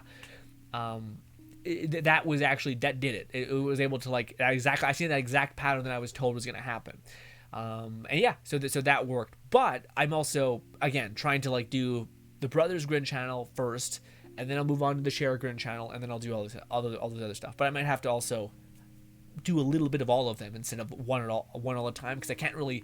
I want to keep doing Wonderlands content, which I'm trying to do, by the way. It's just kind of annoying to do these builds, but yeah. And then I wanted to probably shift that channel over in a big way when it comes to Saints Row when it comes out, because I think that's a game where I think I could do a better job about kicking up some momentum now that I know what I know, if that makes any sense. But yes, I think Dawn of the Witch is one of the animes I'm going to start next, but I want to make sure that I finish doing those like breakdown of the animes before I get ahead of myself and start to forget them because I'm watching new shows, if that makes any sense. Fluff says, to be fair, a 75 in parts would probably still be half as expensive as a PC that could deliver as good, if not better. But yeah, it's true too. Yeah, you can buy like a cheaper PC that's specifically meant for gaming that has like just that. Hell, I think the Stream Deck or the Steam Deck is kind of that too, around there, I thought. Fluff says, VTuber status report. First two Hollow Star English guys debuting finally yesterday, and the next two coming in the next 2 weeks. Region and Mangani, okay, were both pleasantly surprising. I'm anticipating a similar for Alex and Nero. Okay, cool. Yeah, so new boy. That's interesting to actually hear about Fluff, that there's a new boy group finally. I was wondering why. What do you call it? Visojo. Yeah, hard to say. Did not make that already. I thought they would have. But I don't think they did. There's fucking Lord Azel, who to me is like the reason why you would make a group around him, because he is like freakishly funny. Yeah, and like there's also other plenty of like very clever and funny people in this space. So I just was surprised that since they were kind of like, to me, really good about like taking the Western audience and kind of like conjecting them together. But yeah, Azel says, where my little brother bought the entire Chainsaw Man set, they also have the entire set of Dead Man Wonderland for $100. $1. Golly. And I'm going to get it when I get my next paycheck, since I bought an electric guitar. You have to be careful, Azel. You don't want to back-to-back spend your whole check on one or two things. But no, that sounds awesome. How's the electric guitar treating you? I feel like instruments, man, are one of those things where you're like, I'm happy I got this. I enjoy doing it. But also, it's one of those things that requires so much time to develop any skill in. So I always feel like it's one of those things where you're like, this is nice. And then you like set it, you'll come back to it in 2 years and you're like, nice. Or you won't. You know? Nanny says, Grin, you watch Classroom Elite? I did. I haven't watched Classroom Elites 2 though, Nanny. How is it turning out? I watched Classroom of Elite Season 1, which I liked a lot, a while ago. I really enjoyed the perspective, especially at the end, which makes the whole series seem way more interesting, very similar to Dimache. But yeah, I'm excited to see what they do in Season 2 and how they're going to kind of deal with that being at the forefront now. But I will probably, before I watch Season 2, when it's finished, I'll probably rewatch Season 1 into 2, because I feel like it's a show that was good enough to do that. But how is it, Nanny? How did you like it so far, the Season 2? Is it living up to expectations? Lone Singer says, anime season has been killing it, just banger after banger for both new and returning series, which is exception, except for Rise of the Shield. Oh, you're not loving it? Well, I hear it gets better, Lone Singer. I hear it gets better. I hear the first half of the season is not so good, but after that it's great. The last 4 episodes, but also it takes a year, like 3 years to get this. So it's kind of like, oh wow. You thought it would have been like, oh my god, everything's a banger because it took a millennia to create. Azel says Classroom of Elite and Overlord are almost the same score, and both are over 8 something. Oh, you mean like money? Oh, I see, gotcha. So like, yeah. So you're saying that Classroom of Elite and Overlord are both $800, and Dead Man Wonderland is $100. That's pretty chill. It's not bad. Carthage says, no, materials can be pulled out of the dreamscape. That would be cool. Oh yeah, I see. Gotcha. Yeah, so it can't be. So they can't be pulled out of the dreamscape. You say can. No. Materials can be pulled out of the dreamscape. That would be cool though. I assume you mean they can't. They can't be, but that would be cool. Gotcha. Yes, the aliens are actually people that want humanity to do better. Oh, that's so sweet. Okay, cool. And this girl is like, I wonder if the girl's gonna talk to them about like, hey, so I have like this criminal enterprise that's happening back on my planet. What's with that? Am I doing the wrong thing? I hope they have that conversation. Like, no, girl, what are you doing? You meant not? Yeah, okay. Finally got to the bottom of the chat. Golly. Azel says, and yeah, we've been spoiled with all of this amazing anime, but then again, at one point, all we had was shitty isekai left and right. Hey, man, I like those isekai. I like Konosuba. Yeah, I really liked a lot of them, man. I don't know, to me, I like the format of magic and fantasy and the power thing a good bit. Yeah, like to me, one of the shows that I always remember watching, I thought it was just a hidden gem. It was just so good. It was, it's like called, it's got the longest, stupidest name ever, but it's basically like, you know how there was an anime that wasn't quite isekais, some of them were isekais, but basically they were like built off of the trope of like, the D&D character. Like, you know how Shield Hero is the shielder, right? Well, there's anime about the archer, the rogue, or whatever. Like the melee person, you know, Black Clover is kind of like the brute, the warrior, and then there's kind of like adjacent things all over the place. But the one that I thought was like one of the most hidden gems that not many people have actually seen, and it's like very, very fun. A little bit like itchy at times, but other than that, it's pretty great. In fact, it was kind of refreshing having like a main heroine that was so forward, which was interesting. But yeah, it was like an archer anime. I keep forgetting, it's called like Valid V something. But yeah, it was basically like the trope of like D&D, except it was the archer, but it was actually like done in a really cool way. Not only that, but they did fun things with like weapons, essentially, where weapons could like command elements, and like this dude could like synchronize an archer bolt with like sucking this wind power and then just like nuking a dragon. It was really cool. And again, the main character was also pretty endearing. Yeah, it was like a hidden gem show. But I don't know. I always enjoyed the isekai one. I know the Gigek meme, which is like isekai. Everything's an isekai. I get it, but at the same time, I'm like, I think they're fun. As far as it's like that, or there was one of those shows that like to me looked interesting, but looked like something I would never watch. But it was basically like a really depressing mecha show, where like they basically one region of like people, basically like one country has mechanized warriors where they're like basically AI and they're super like fast, and then another country with like big bad racism, like huge racism, which it makes no sense because they're basically the same people. They're not even like, it was weird. And basically those people ended up like being like, oh my god, they're keeping up these AI drones, they must have AI too. They didn't. They just had like slaves basically thrown in as pilots, and they just died by droves. Basically very dark, gritty, like serious anime, and I'm kind of like, this is just depressing. I would rather like fun, goofy magic with cool premises and ideas than like, here's actual depression. You're just gonna feel bad about it the whole time.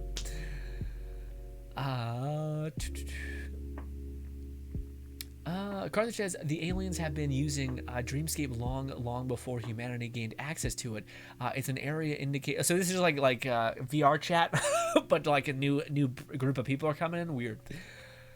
It's an area intended to help species learn how to be good to galactic neighbor. Oh, it's nice. As well as a place to wage war without actually killing people permanently. The other person is a literal rocket scientist when awake. The otter person is a literal rocket science when awake. But is the otter person... So the otter person is like a scientist, a rocket scientist from another galactic place? Or is the otter person also a human? I didn't know you could pick your race in the thing.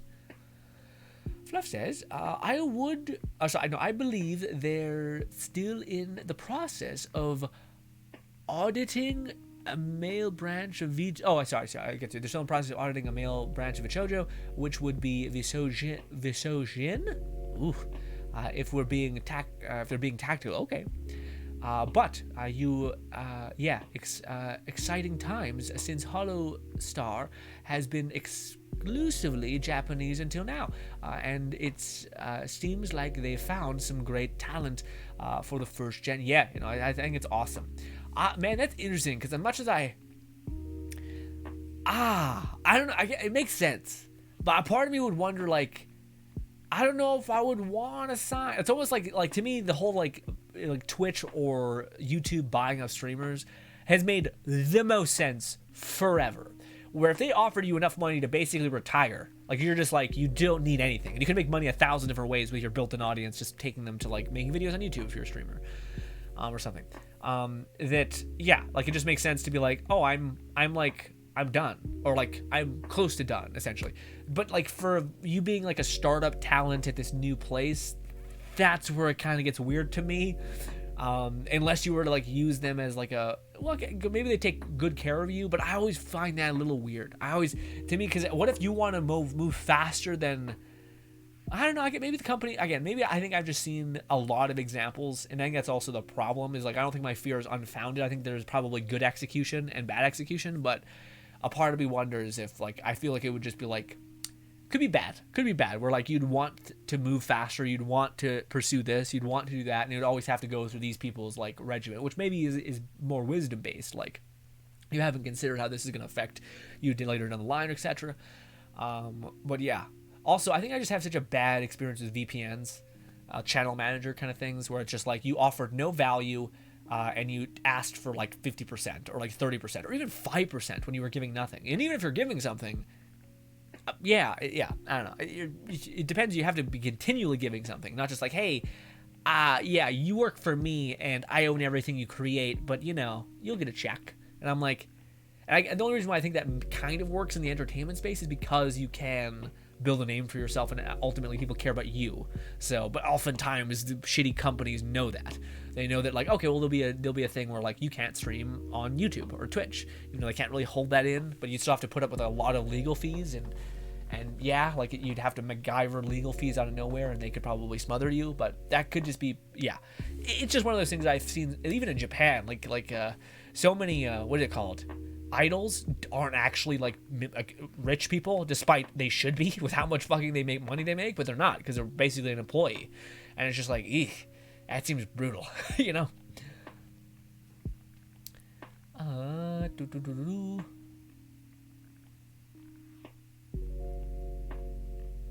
Nanny says, TBH, I like season 2 of Classroom of Elites a lot.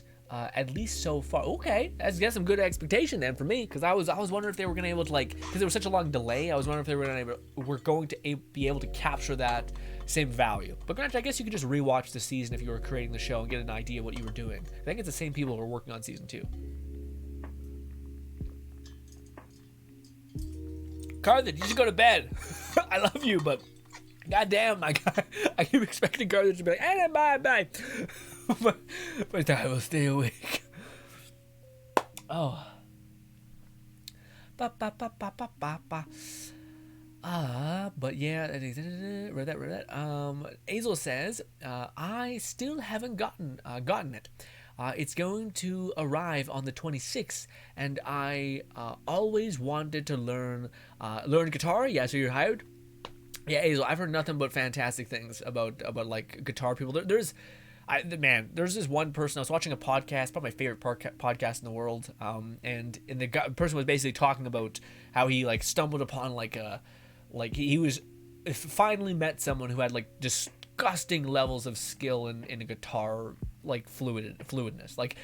And I was like, I don't really understand what that means. I know nothing about a guitar. But then he said, like, even if you don't know anything about guitar, you'd be able to immediately tell that this person is like a freak in comparison to anything. And to me, I've always thought, like, when an instrument can be played, but like the softness of how you pluck, the way in which you can kind of like the tininess and the tininess of the transitions of notes, that to me is where freak crap is born. Like, that's where obsession and like years of honing exists. Like, that's, I can always tell the difference between someone who is like can play a piano to someone who is like played it their whole life, where they can just make like each pull of the key sound like a feather almost, you know what I mean? Then you can just you can increase. I think that's one of the big things with not Your Lion April. That's not it. It's March. Nah, is it March Comes in Like a Lion? No, I think maybe Your Lion April. Yeah, no, March Lies in April is about chess or something, some sort of a game. But yeah. What do you call it? That whole show is about like you like playing the same thing but with different pressure can make a whole world of difference. And the pedals, I don't even know what the pedals do, but they look complicated as hell. But yeah, no, man. To me, as much as I'm excited to hear how you progress, Azel, and I hope you keep me posted about your guitar journey. To me, man, I don't know. I'm that asshole who I have such a deficit, but out of all the instruments, it would have to be piano for me. I feel like there's nothing quite like a piano. And even though I know there's a lot to like a guitar, you can go like classic soft string, you can go fucking rock and roll with it, you can go bass, sky's the limit. But to me, there's something so in the depths of your human soul and your character of who you are that a piano just can kind of fucking grab your ass and you're like, that I think it's a different beast. Granted, I do think you'll get hell bitches getting guitar over piano. I've never seen someone be like, hell yeah, let's do this. And just pop off. Some dude in a fucking beanie with dreads. He's white. It's okay. He's on the side of a park with like on a picnic playing a piano to a bunch of ladies. Hasn't happened yet. It might, but It might, honestly. That might be our future. Just okay, I guess. I still, all right, I wrote that. No, I mean the score people gave Classroom of Elites and Overlord are like 8s. Something meaning the anime are really, really good because most are like a 7. Yeah, that's true. Although, man, I'll be honest, I don't really think, how do I put this? I do not think on like, what is it called? Anime list. I think my anime list is kind of a stacked deck. I think my anime list is made for people who are willing to make a fucking anime account on a specific anime rating show. So it's like rating for people who really like anime, which is why fucking, as much as I love and I think fucking Full Metal Alchemist is great, like it's the anime lovers anime. You know what I mean? But I don't know if like, I think a lot of people will like search up what's the best anime, and then they'll go to my anime list, and then they'll see like, oh my god, what do you call it? Like Classroom of Elites and fucking Overlord are so polarizingly different. But I think a mass majority of people would find mass enjoyment from Overlord. I think Classroom of Elites is a little more specific. I think you need to watch more anime that are like slice of life drama-y to really value what that show kind of does, specifically with its ending, which is like, hey, this is an actually interesting premise because the main character is interesting. We'll say that. And I don't know if you'd value that as much if you haven't watched a bunch of shows like it that are kind of more goofy and like plain, I guess. And the show is not very like crazy color-wise or like etc. It looks clean, but it's not like, yeah, not like Baka and Tess or something. But it also, it doesn't need to be because it has these like an underlying layer of maybe cynicism, you could call it, or sociopathy, or no, it's not sociopathy, sociopathy. Ugh. But yeah. But I always find that fun when I see like the rating system on a lot of things, because not only do I feel like it's not indicative of like what you actually would enjoy, and I pride myself in having a pretty good batting average to know enough about a person, even little things, to be like, here's a show I think you would find fun. Or a lot of people would say, watch this. And I'm like, that's an anime show for an anime lover, not a person who is wanting to be introduced to this medium and then later be given that show. It's a fucking whole thing. Okay? Carthage says, yes, the main character has explained her position in the maybe mafia. They understand that it's the best way that she can survive and provide better life for her family, and they applaud her for being an honorable as her circumstance allow. That's really sweet, actually. Yeah, that's pretty cool. That's pretty dope. I wonder if you're getting bad aliens, the worm tonguing you and shit though.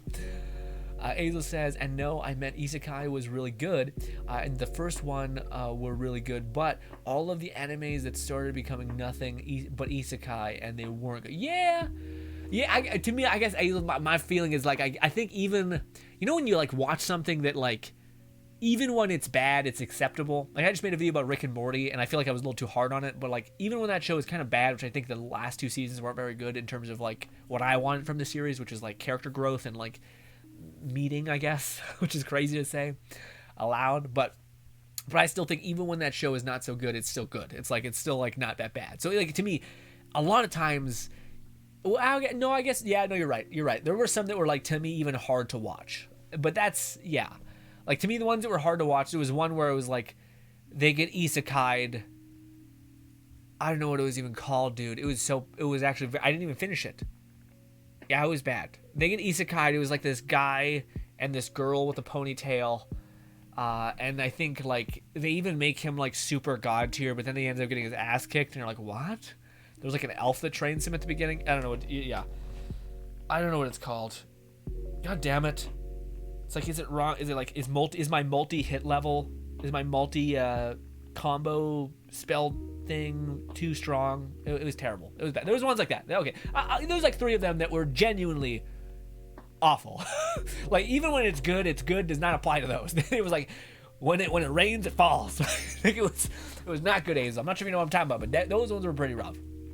But then there were some cute ones, like the weird like MILF mom one that I thought was weird, but you know, seemed harmless largely. And then there was the ones where like I didn't love them, but they were still like fun concepts. Like I'm just a person who loves ideas, Azel. So if I kind of feel like if that show has like two things that are kind of fun ideas, I'm like, I'll take it and leave. Thank you.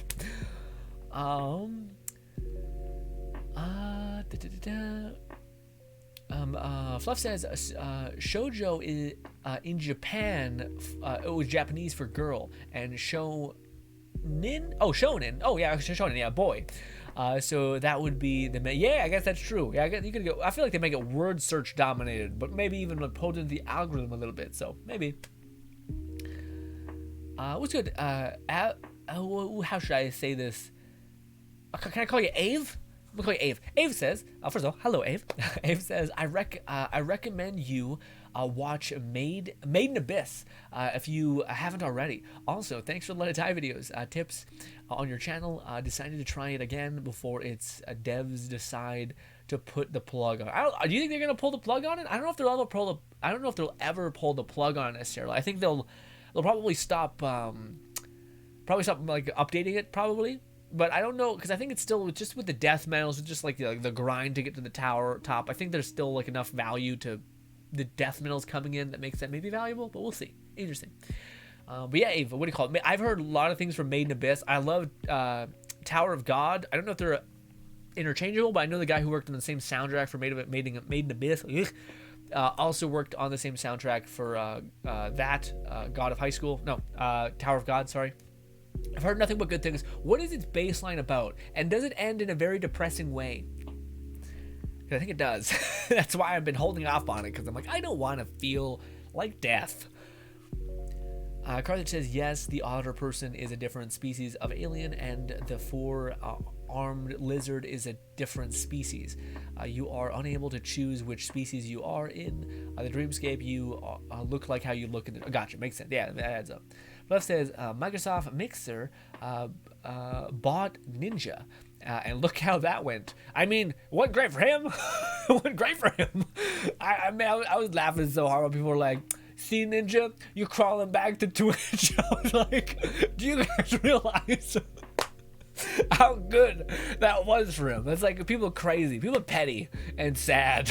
But like, they're just like, yeah, I'm a millionaire and I get to keep making millions. Also, I don't know. I feel like at some point, people are just like, I need to hurt you. And it's like, bitch, he's a millionaire. He's a millionaire. He has a giant house. He could literally retire. Maybe he wants influence and clout, which usually comes after people have an exorbitant amount of wealth. Case in point, every celebrity ever, everybody ever who has had any wealth ever, who's been like, hey, I need something else to chase. Let me get influence. And it's gross. And yeah. Sorry. Also, a little opinion-y. As far as Visojo, they're not a traditional agency with like HoloLive or Ninjensa. They tend to have less restrictions and requirements outside of streaming on Twitch to some extent. Yeah. But to me, that was one of those things. Like, if you ever had that instance, Fluff, like if you were like streaming every day, you were gunning it, and like you were basically getting like, what are you getting for being a part of Visojo? Are you getting like ads? Are you getting like I don't know what they're offering them to make them. Are they getting like money for are they getting like a startup? Like they're like, oh no, we'll cover your like 3 new models. You know, oh, we'll cover the cost of you getting a whatever XYZ. But I've seen a lot of like just grassroots build up VTubers who just have like a little thing in the corner that says like, this is how much money it takes to make my new model. We're halfway there. And I'm like, that. I feel like that would be something that your community would rally towards. It would make that thing more special.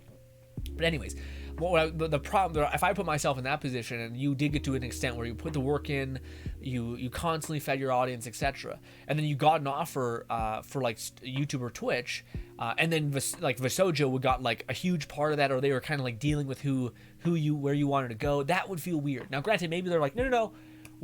All we're doing is trying to give you enough value to warrant you giving us that 15% of whatever the monetary money you make is, you know?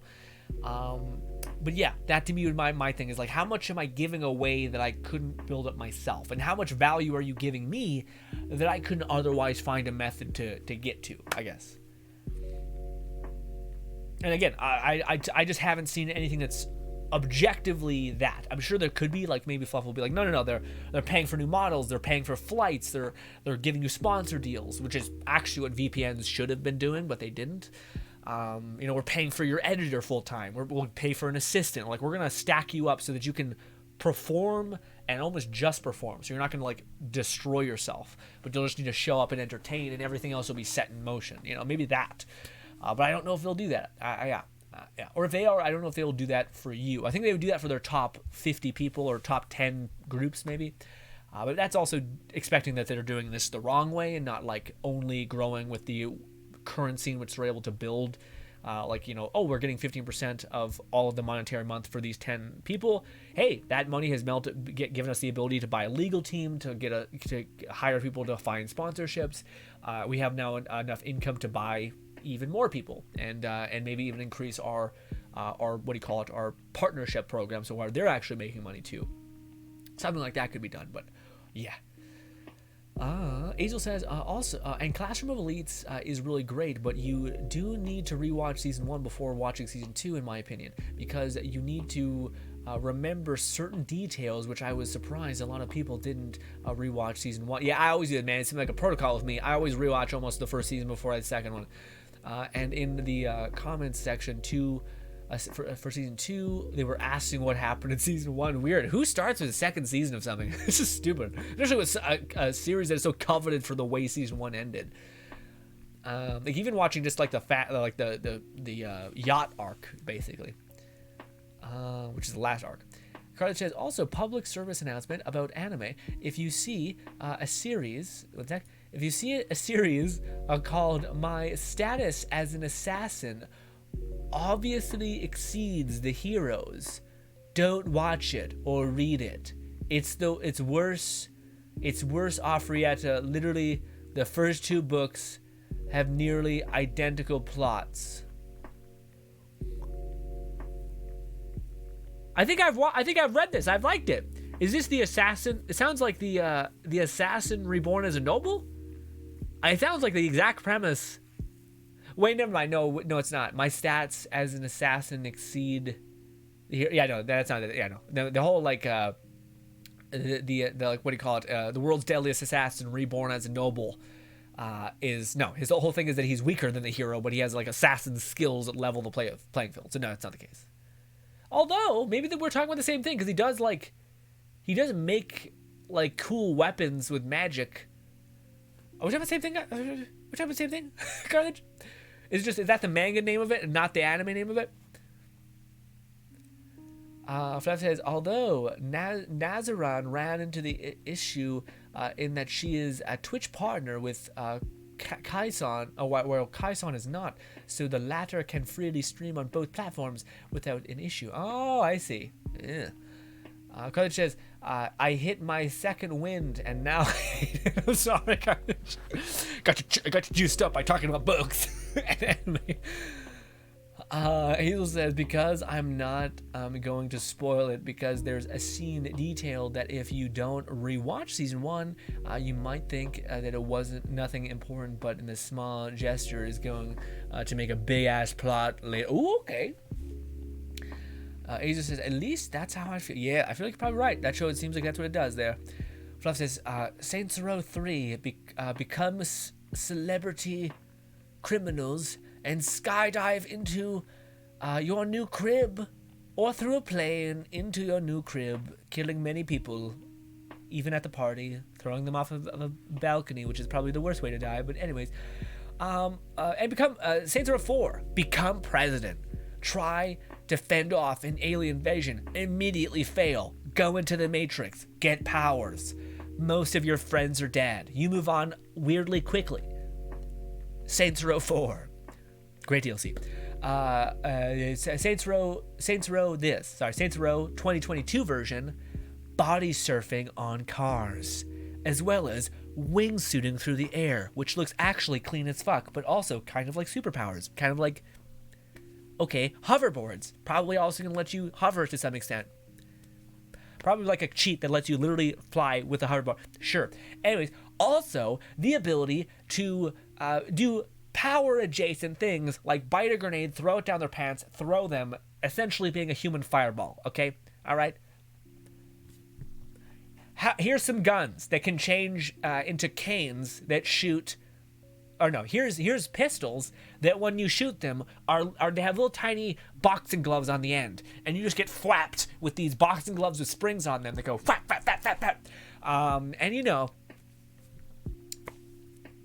but it's not superpowers, but it is, yeah. We're basically in Saints Row 3.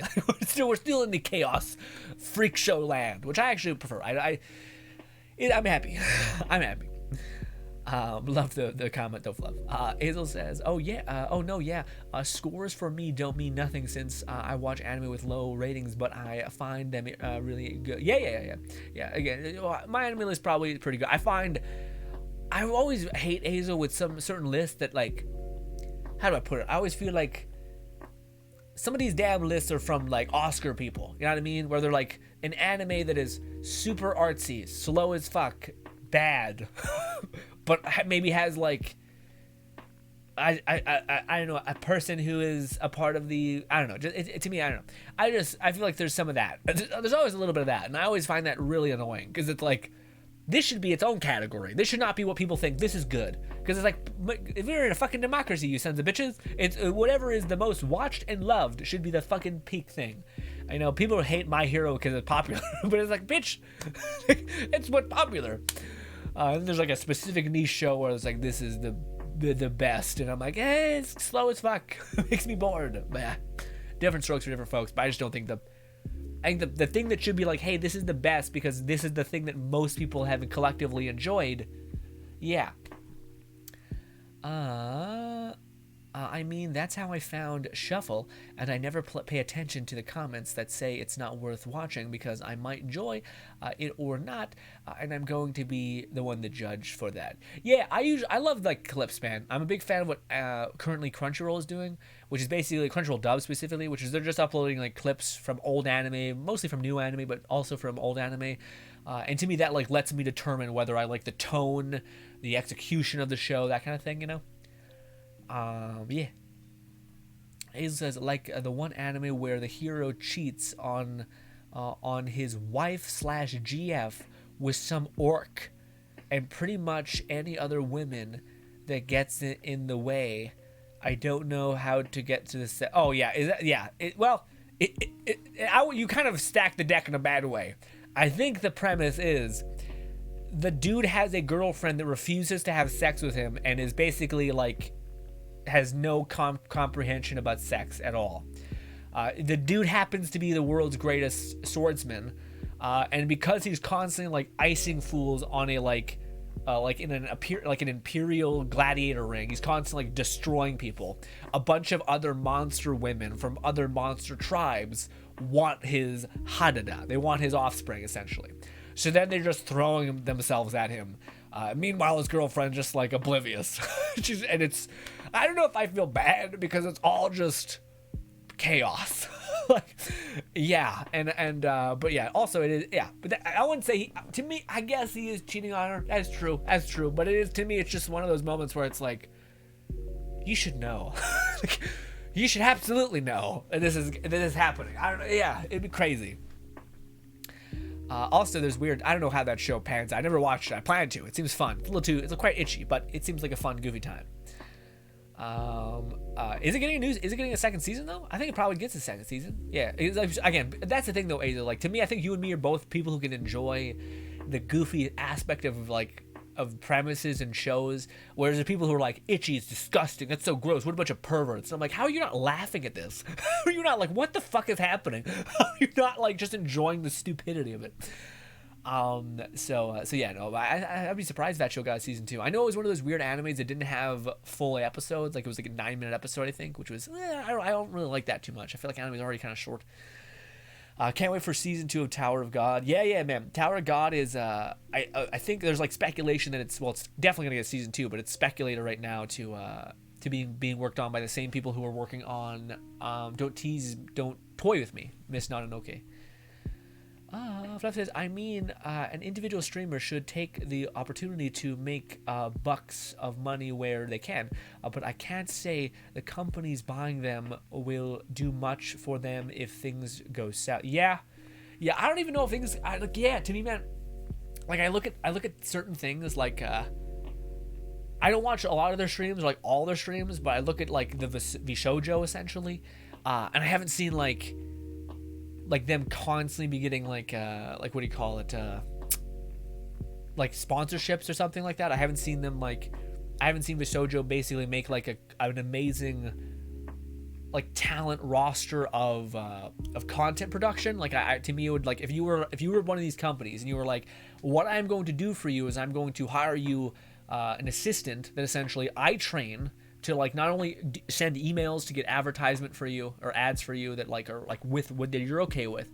Not only that, but if you reach this cap of like of success, I'll take that 15% that I'm taking and I'll spend 10% of that on getting you an editor to make content for a channel for you. Now, granted, I would like to have I would like to have content production aspect control a little bit in that regard, just because I want to be able to make sure I'm like, if you want me to have complete control, sure, but I would like to know where we're specifically aiming and how we're capturing that audience, etc. As kind of a person, hopefully, that knows anything about, YouTube and creation.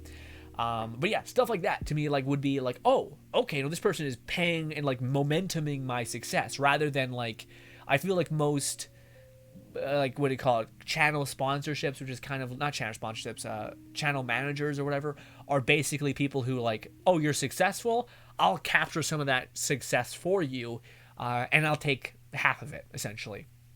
But I don't know many people who are like not only trying to increase the pot and your momentum that you're generating.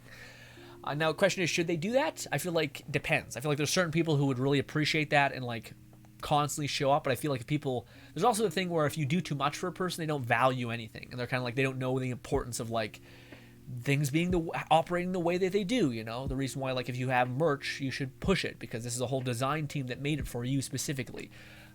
So you're wasting their time if you're not actually making it, trying to get it out as much as you can. Stuff like that.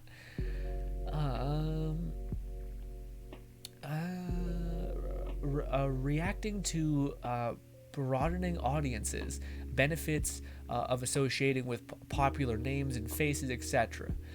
Yeah, I guess that's true. I can see the collaborations doing good. I just also feel like you're probably better off collaborating with people who are not in that space. I guess you're kind of like nudged towards, and it's like kind of like a rising tide rises all ships maybe. Yeah.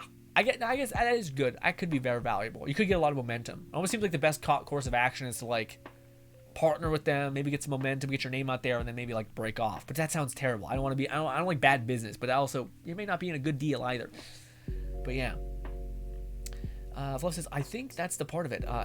Handing more management duties rather than having the rest solely on the streamer. Yeah, no, again, to me, I haven't seen many, like, again, I'm not big into the Visojo or whatever the other one was. I forget. I should know this. You talking about all about it. But I don't know what they did, but I don't see them, like, get, like, sponsorships consistently. Like, every Friday is a sponsored stream where we have, like, I don't know, something. Maybe it's a stupid mobile game, anything. Maybe some of them are like, I hate that, don't do that. Maybe, but like anything. Like even fucking, I seen the other day that I thought was awesome. I think Lord Azel has like a fucking gamer fuel GG, not GG, it's like it's the gamer subs basically. Just ad pop up every couple minutes. And I'm like, awesome, get your bag, dude. Like it's not disruptive, it's just kind of there. I feel like he probably had to go out and like ask them, and they're like, yeah, and then he's good to go. But like that's the kind of stuff that I feel like I don't see from Nanners, I don't see from Mouse, I don't see from some of the other ones. I don't see that kind of like I can tell you're being managed and given value constantly. It almost just seems like, hey, we'll make merch for you. Like, oh, well, hey, we'll make this cool. We'll hire this like animation company to make like a big debut for you. Well, we might pay like an artist some money to maybe make you like some background music, But it's like all of that stuff you could do pretty easily, I think. Unless they're fronting a lot of the cost, and even then, I think you could just do that thing where you like, this is what we're working towards right here. Like this is our like my model 2.0 that I'm working towards, and I think your community would actually get behind that because they actually know what they're working towards. And and they could see that actually, but yeah.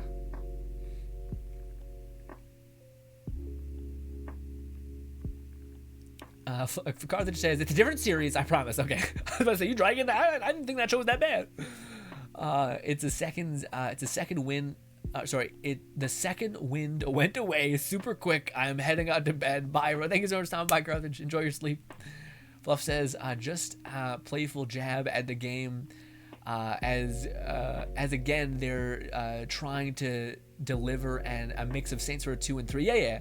I'm still excited. Simply a poke. Yeah, no, I'm excited too. I do think my one fear I have is that this is the newest preview footage, and we're still seeing fucking huge health bars, and that worries me because we're not that like everyone's main issue when the game first got released is that, and they have not adjusted that, and you're like, who is playtesting this and saying that it's a good idea?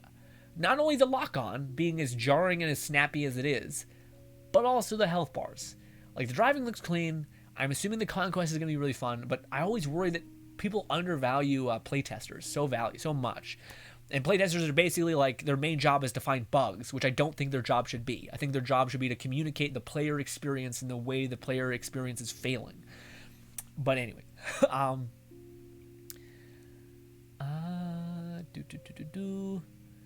and nothing how it seems to be one of the new focal gimmicks for the new game. The cars, yeah, the car. I feel like the car surfing looks a little jarring still, Fluff, for me, but I fucking dig the wind suit gliding. And again, if they said, hey, by the way, there's a slight modding kit, or maybe that the modding community just fucking juices themselves up to the gills, considering you're basically 90% there to nudity. You could just have one mod that's just like, yeah, here is a nipple, or wait, here is a hadada, private parts below the waistband, because you can see nipple actually. It's, yeah. Weirdly, I feel like nipples are such a hard thing to get right in games actually. Like dudes, and also in game they're like one's too big, one's too fucking pointy, the whole thing. Anyways, who cares? But yeah, one thing I noticed when making my third character, I was like, you know what does this look like? Weird. I feel like there's no ratio of nipple that is balanced. It's just huge or baby nipples. I'm like, I don't know that I like them spending so much time on my character's nipples, but hey, perfection is perfection, you know what I'm saying? HoloLab, that's what I was saying. Thank you, Azel. Fluff says, I remember when Visojo was being formed, it had been said they were going to try and remain mostly hands-off, while still having the other benefits of being a group rather than trying to solo. Yeah, no, I think that, again, to me, my worry is the percentage that they are taking is that, like, because to me this is the thing, like, usually the idea of what do you call it, like a, not a bit, what is it called, manager, like a community manager, a business manager, or your whatever manager, is to, he usually charges you like 15% or 20% or 30%, usually 30% if you're just starting out, and then when you start making more money, they're okay with shrinking that amount, because beforehand 30% of like, what do you call it, $100 was $30. It's not that much, but when you start making thousands and thousands of dollars, then they're like, oh, I'll take a loss because I'm still making fucking bank. But the idea of what that would, I think, should be, is you're trying to build up you're trying to reinvest your wealth so that this person can make even more money for you as well as they're making more money. So you would take the, 20%, and you would take 10% for yourself, but then you would take the other 10% and build infrastructure that they otherwise don't want to even look at, like merch. But you make it as easy for them as humanly possible. You literally show them designs from various artists, and you say, which one would you like to work with? And then you're like, that one. You're like, cool, I'll go make some drafts for you. You have to pick at least one of the 3 that this guy's going to make. Here you go. We'll slap it on a t-shirt. We'll get you to advertise it every once per stream. I'll text you in the middle of a stream, or I'll get your assistant that I'm also paying for with this.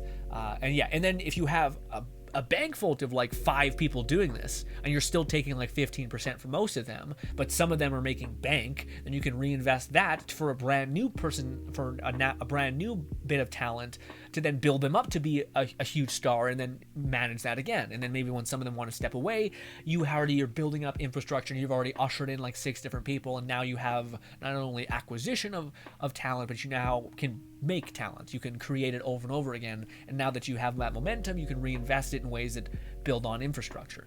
But I don't know if many of them do that. I think many of them, again, this is my like jadedness with channel managers, which most of them I think just say like, what is the bare minimum that I can do that makes them want me or want to stay in business with me, but I can also pocket everything else. I think that tends to be what most business wants, is how much profit can we make instead of how much profit can I actually create and capture in the future. But yeah. But honestly, I haven't done enough digging to know how it works. Same goes for big agencies like Hollow Live or Ninja. No, I think they have a place. Like, this is the thing that sucks. Like, there is such a thing as a person, like a manager, like I'm describing, who could exist, who could like fucking make you absolutely killer. Like, there's always those stories of like the manager who's not as gross and scummy, who's just like he needs one hit, and he does, and he makes the most of it. But then there are people who are, again, just trying to pocket as much money as possible. I don't think they know how to build infrastructure, maybe, possibly, yeah. I imagine things like healthy bars and aim assist lock are toggleable. Yeah, no, I think all those are toggleable too. I think it's probably meant, they're probably trying to extend the reach to like a younger demographic that maybe doesn't want to aim, because I think this game is going to be, I could very much see this game becoming like a tentpole staple for co-op games that you would like get your friends to play with you, etc. Especially considering, Fluff, this is the big thing. They are planning on launching a GTA Online thing after launch a little bit. So I could see them being like, oh no, we want to make this so that the infrastructure and the baseline, anybody can play. Like, how easy would it be to convince your girlfriend to play with you if you could make like a cute outfit, if you could do these cute missions, if there was hard auto lock to where she could basically just hit the center of the body and nuke an enemy. It'd be easier to get your girlfriend to play with you, essentially, if you did that. So I think that's probably their tact in there. To me, it worries me that they haven't, in the gameplay footage, reduced the health bars, because that was the main thing. Like, you can have options, that's fine, but the fact that it just feels like that's not what people want to see, and it doesn't give people faith. They're like, oh, we mentioned that, and they lessened it. So, yeah. Maybe it's on by default, though, and again, I think people were saying that, like, I think you can toggle most things off. I did think they were, like, crazy when it comes to optimization. I think most Saints Row games were, like, you could customize most things. What's good, Charlie? Charlie said, hey, what's good, Charlie? How are you, buddy? How have you been? Fluff says, I'm pretty... Also, guys, we're going to have to wind down here we're going to have to wind down real fast. I got to go eat, and I got to go say bye to my family. Hopefully they're still here. That's also, if you've been hearing, like, chuckles and whatnot, that's what's up. Fluff says, that's pretty much how HoloLive seems to work, and I can only assume similar to other agencies.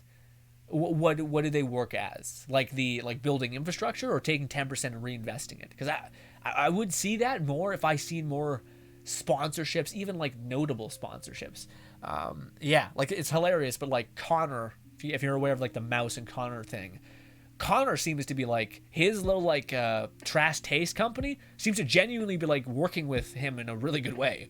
Like, he had like a sponsorship recently about like this dude gotcha game. It's like a gotcha game where you're hunting not waifus but like husbandos, and they put him in the goddamn game, and he also had like a cracked account, and it was kind of like his audience probably would enjoy that kind of thing too, because it's like an anime demographic. I don't see many of that for those guys, for nanners or any of those people. So I'm kind of like, and then even like Mouse's sponsorship came through him, so it's like, what are you guys really doing? I mean, like, I see Mouse has like convention things, but I don't know if that's and again, maybe that's not, they don't want that. Maybe they don't want someone who's like, hey, would you allow us to handle some merch things for you? Like, this is the exact format that we'll have it in. We'll scout artists, we'll let you see 3 of them, we'll get them to create something that's in your same brand, and then we'll let you push that if you want. Like, that's something that I think can be done. Now, most businesses has such a jarring thing to it, where it's like you think of some sort of fat guy who's like a fat cat who's like, hey, you're gonna steal this stuff I give you. Kind of horrible nonsense.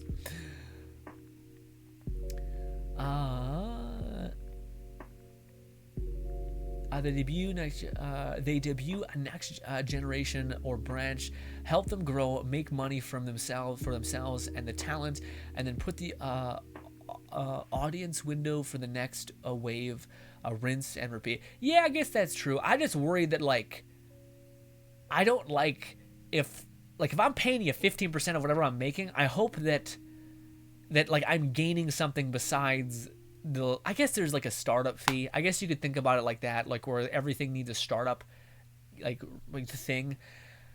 I don't know. I feel I don't know. I don't know. Part of me wonders if you're better off. I get there's a value to be having a startup. Someone being hey, we'll put you with this, this established talent. But a part of me wonders if that suffering of being stuck in that loop, and again, I think I see so many other VTubers do it, which I like so much more, not more, sorry, but just the idea of when I see on the side of their little Twitch channel say a $2,000, every little bit is chipping away at it over time. They still have it there after 4 months, but it's halfway full now. I just feel that would be such a community bolstering thing. The same thing is if you were trying to be this is what we're working up to do. This is how much money I've priced out, making merch would be, and hiring artists and genuinely paying those artists for. This is where we'll dedicate all of the donations for. Subs will go to me just being able to eat, hopefully, and that will go to there.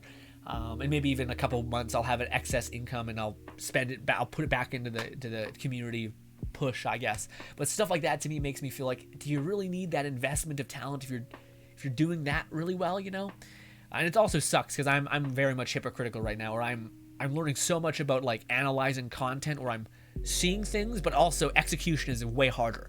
But it's just that I think it's possible, you know what I mean? I think it's possible, and I think it becomes easier if you break down multiple people doing the things well, and you can extract all the ways that they did the things that they did positively and implement them and succeed.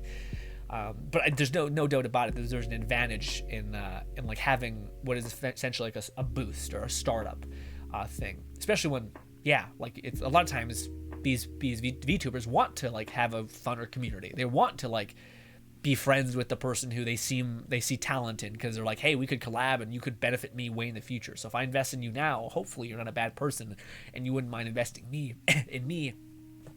And when you become, successful, because this is the content career is an ebb and flow kind of thing, as it kind of should be. If you were always dominant, eventually people would just start hating you because they see you everywhere, which is not so good. To be fair, Iron Mouse had earned the third highest all-time sub count. Even Nanners. Do you see Nanners or any of the Sojo people have crazy sponsorships? Because I don't even see Nanners do too many. I think Nanners was trying to get a Cold Steel fucking sponsorship and couldn't. And I'm that is insane. Especially on how good she is at selling this freak general interest in these old men slicing up cows. It's there's a party that's and also a lot of the audience of gamers are the audience that would buy a fucking carbon fiber cane to protect themselves. That is totally a net part of the community that would buy from them. So to me, if you were to go to Cold Steel's marketing team and be actually, I did analytical research about your audience and my audience, and here's where I think there would be crossover. And if you don't believe that we can do that, then give me a referral link, and I'll prove to you that we can get things sold. And I think people would genuinely like having a stupid polyester cane or something that can actually defend them, kind of, and or just make them feel like they have a cool thing. Also, they're $60, so it's not absurd. It's not a $300 investment of NordVPN or something crazy, But yes, I don't think streaming really exposes their finances outside of any. Yeah, no, I think I know streamers. Yeah, I think it's. How do I put it? I guess it's different. It's probably different based on your expenses. It's probably different based on where you live. I know Nanners lives in fucking goddamn LA, which is just fucking expensive as shit. But also, I know she also, she's a very successful person. So I they're very much variables. But at the end of the day, I tend to be on the thing of, I think streamers make a good bit of money, and I think there's a reason why some people do you have any idea of how much people who used to play Minecraft have in terms of money? Like at the heyday of Minecraft on YouTube, when the ad revenue wasn't really there, there wasn't a lot of ads there. YouTube was still kind of in its infancy. Do you know how many of those people are like have $30 million easily? Like, it's just fucking absurd. But granted, those videos always do well. And I can see them constantly getting a check. And just knowing how like ad dollars have definitely gotten better over the years because more people are on YouTube, more ad dollars are investing in there.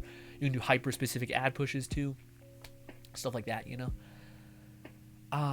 Fluff says Azel Siron debuts now and starting with a G day, so he might be a fellow Australian from Belgium. To have new bro. Oh, nice. Nice. Okay, new person popping in. Nice. Also, ladies and gentlemen, we are winding down. Who should we go raid? It is a Saturday, meaning there is a people who we can raid. Sunday is the hellscape that will not allow us to raid people. Is anyone who we know is streaming? Not really. I wish Buns streamed more. Oh, my back. Okay. Does anybody have a name? Also, ladies and gentlemen, no video today. I will try to edit tonight, but maybe not tomorrow as well, because your boy, I think I'd rather try to make an actual video for the Brothers Grin channel. I have a build, but it's kind of gotten the wind taken out of its sail a little bit, because Moxie just made a fucking fire build with spells, and I'm like, god damn it. Mine's with hydras, but yeah, still kind of close.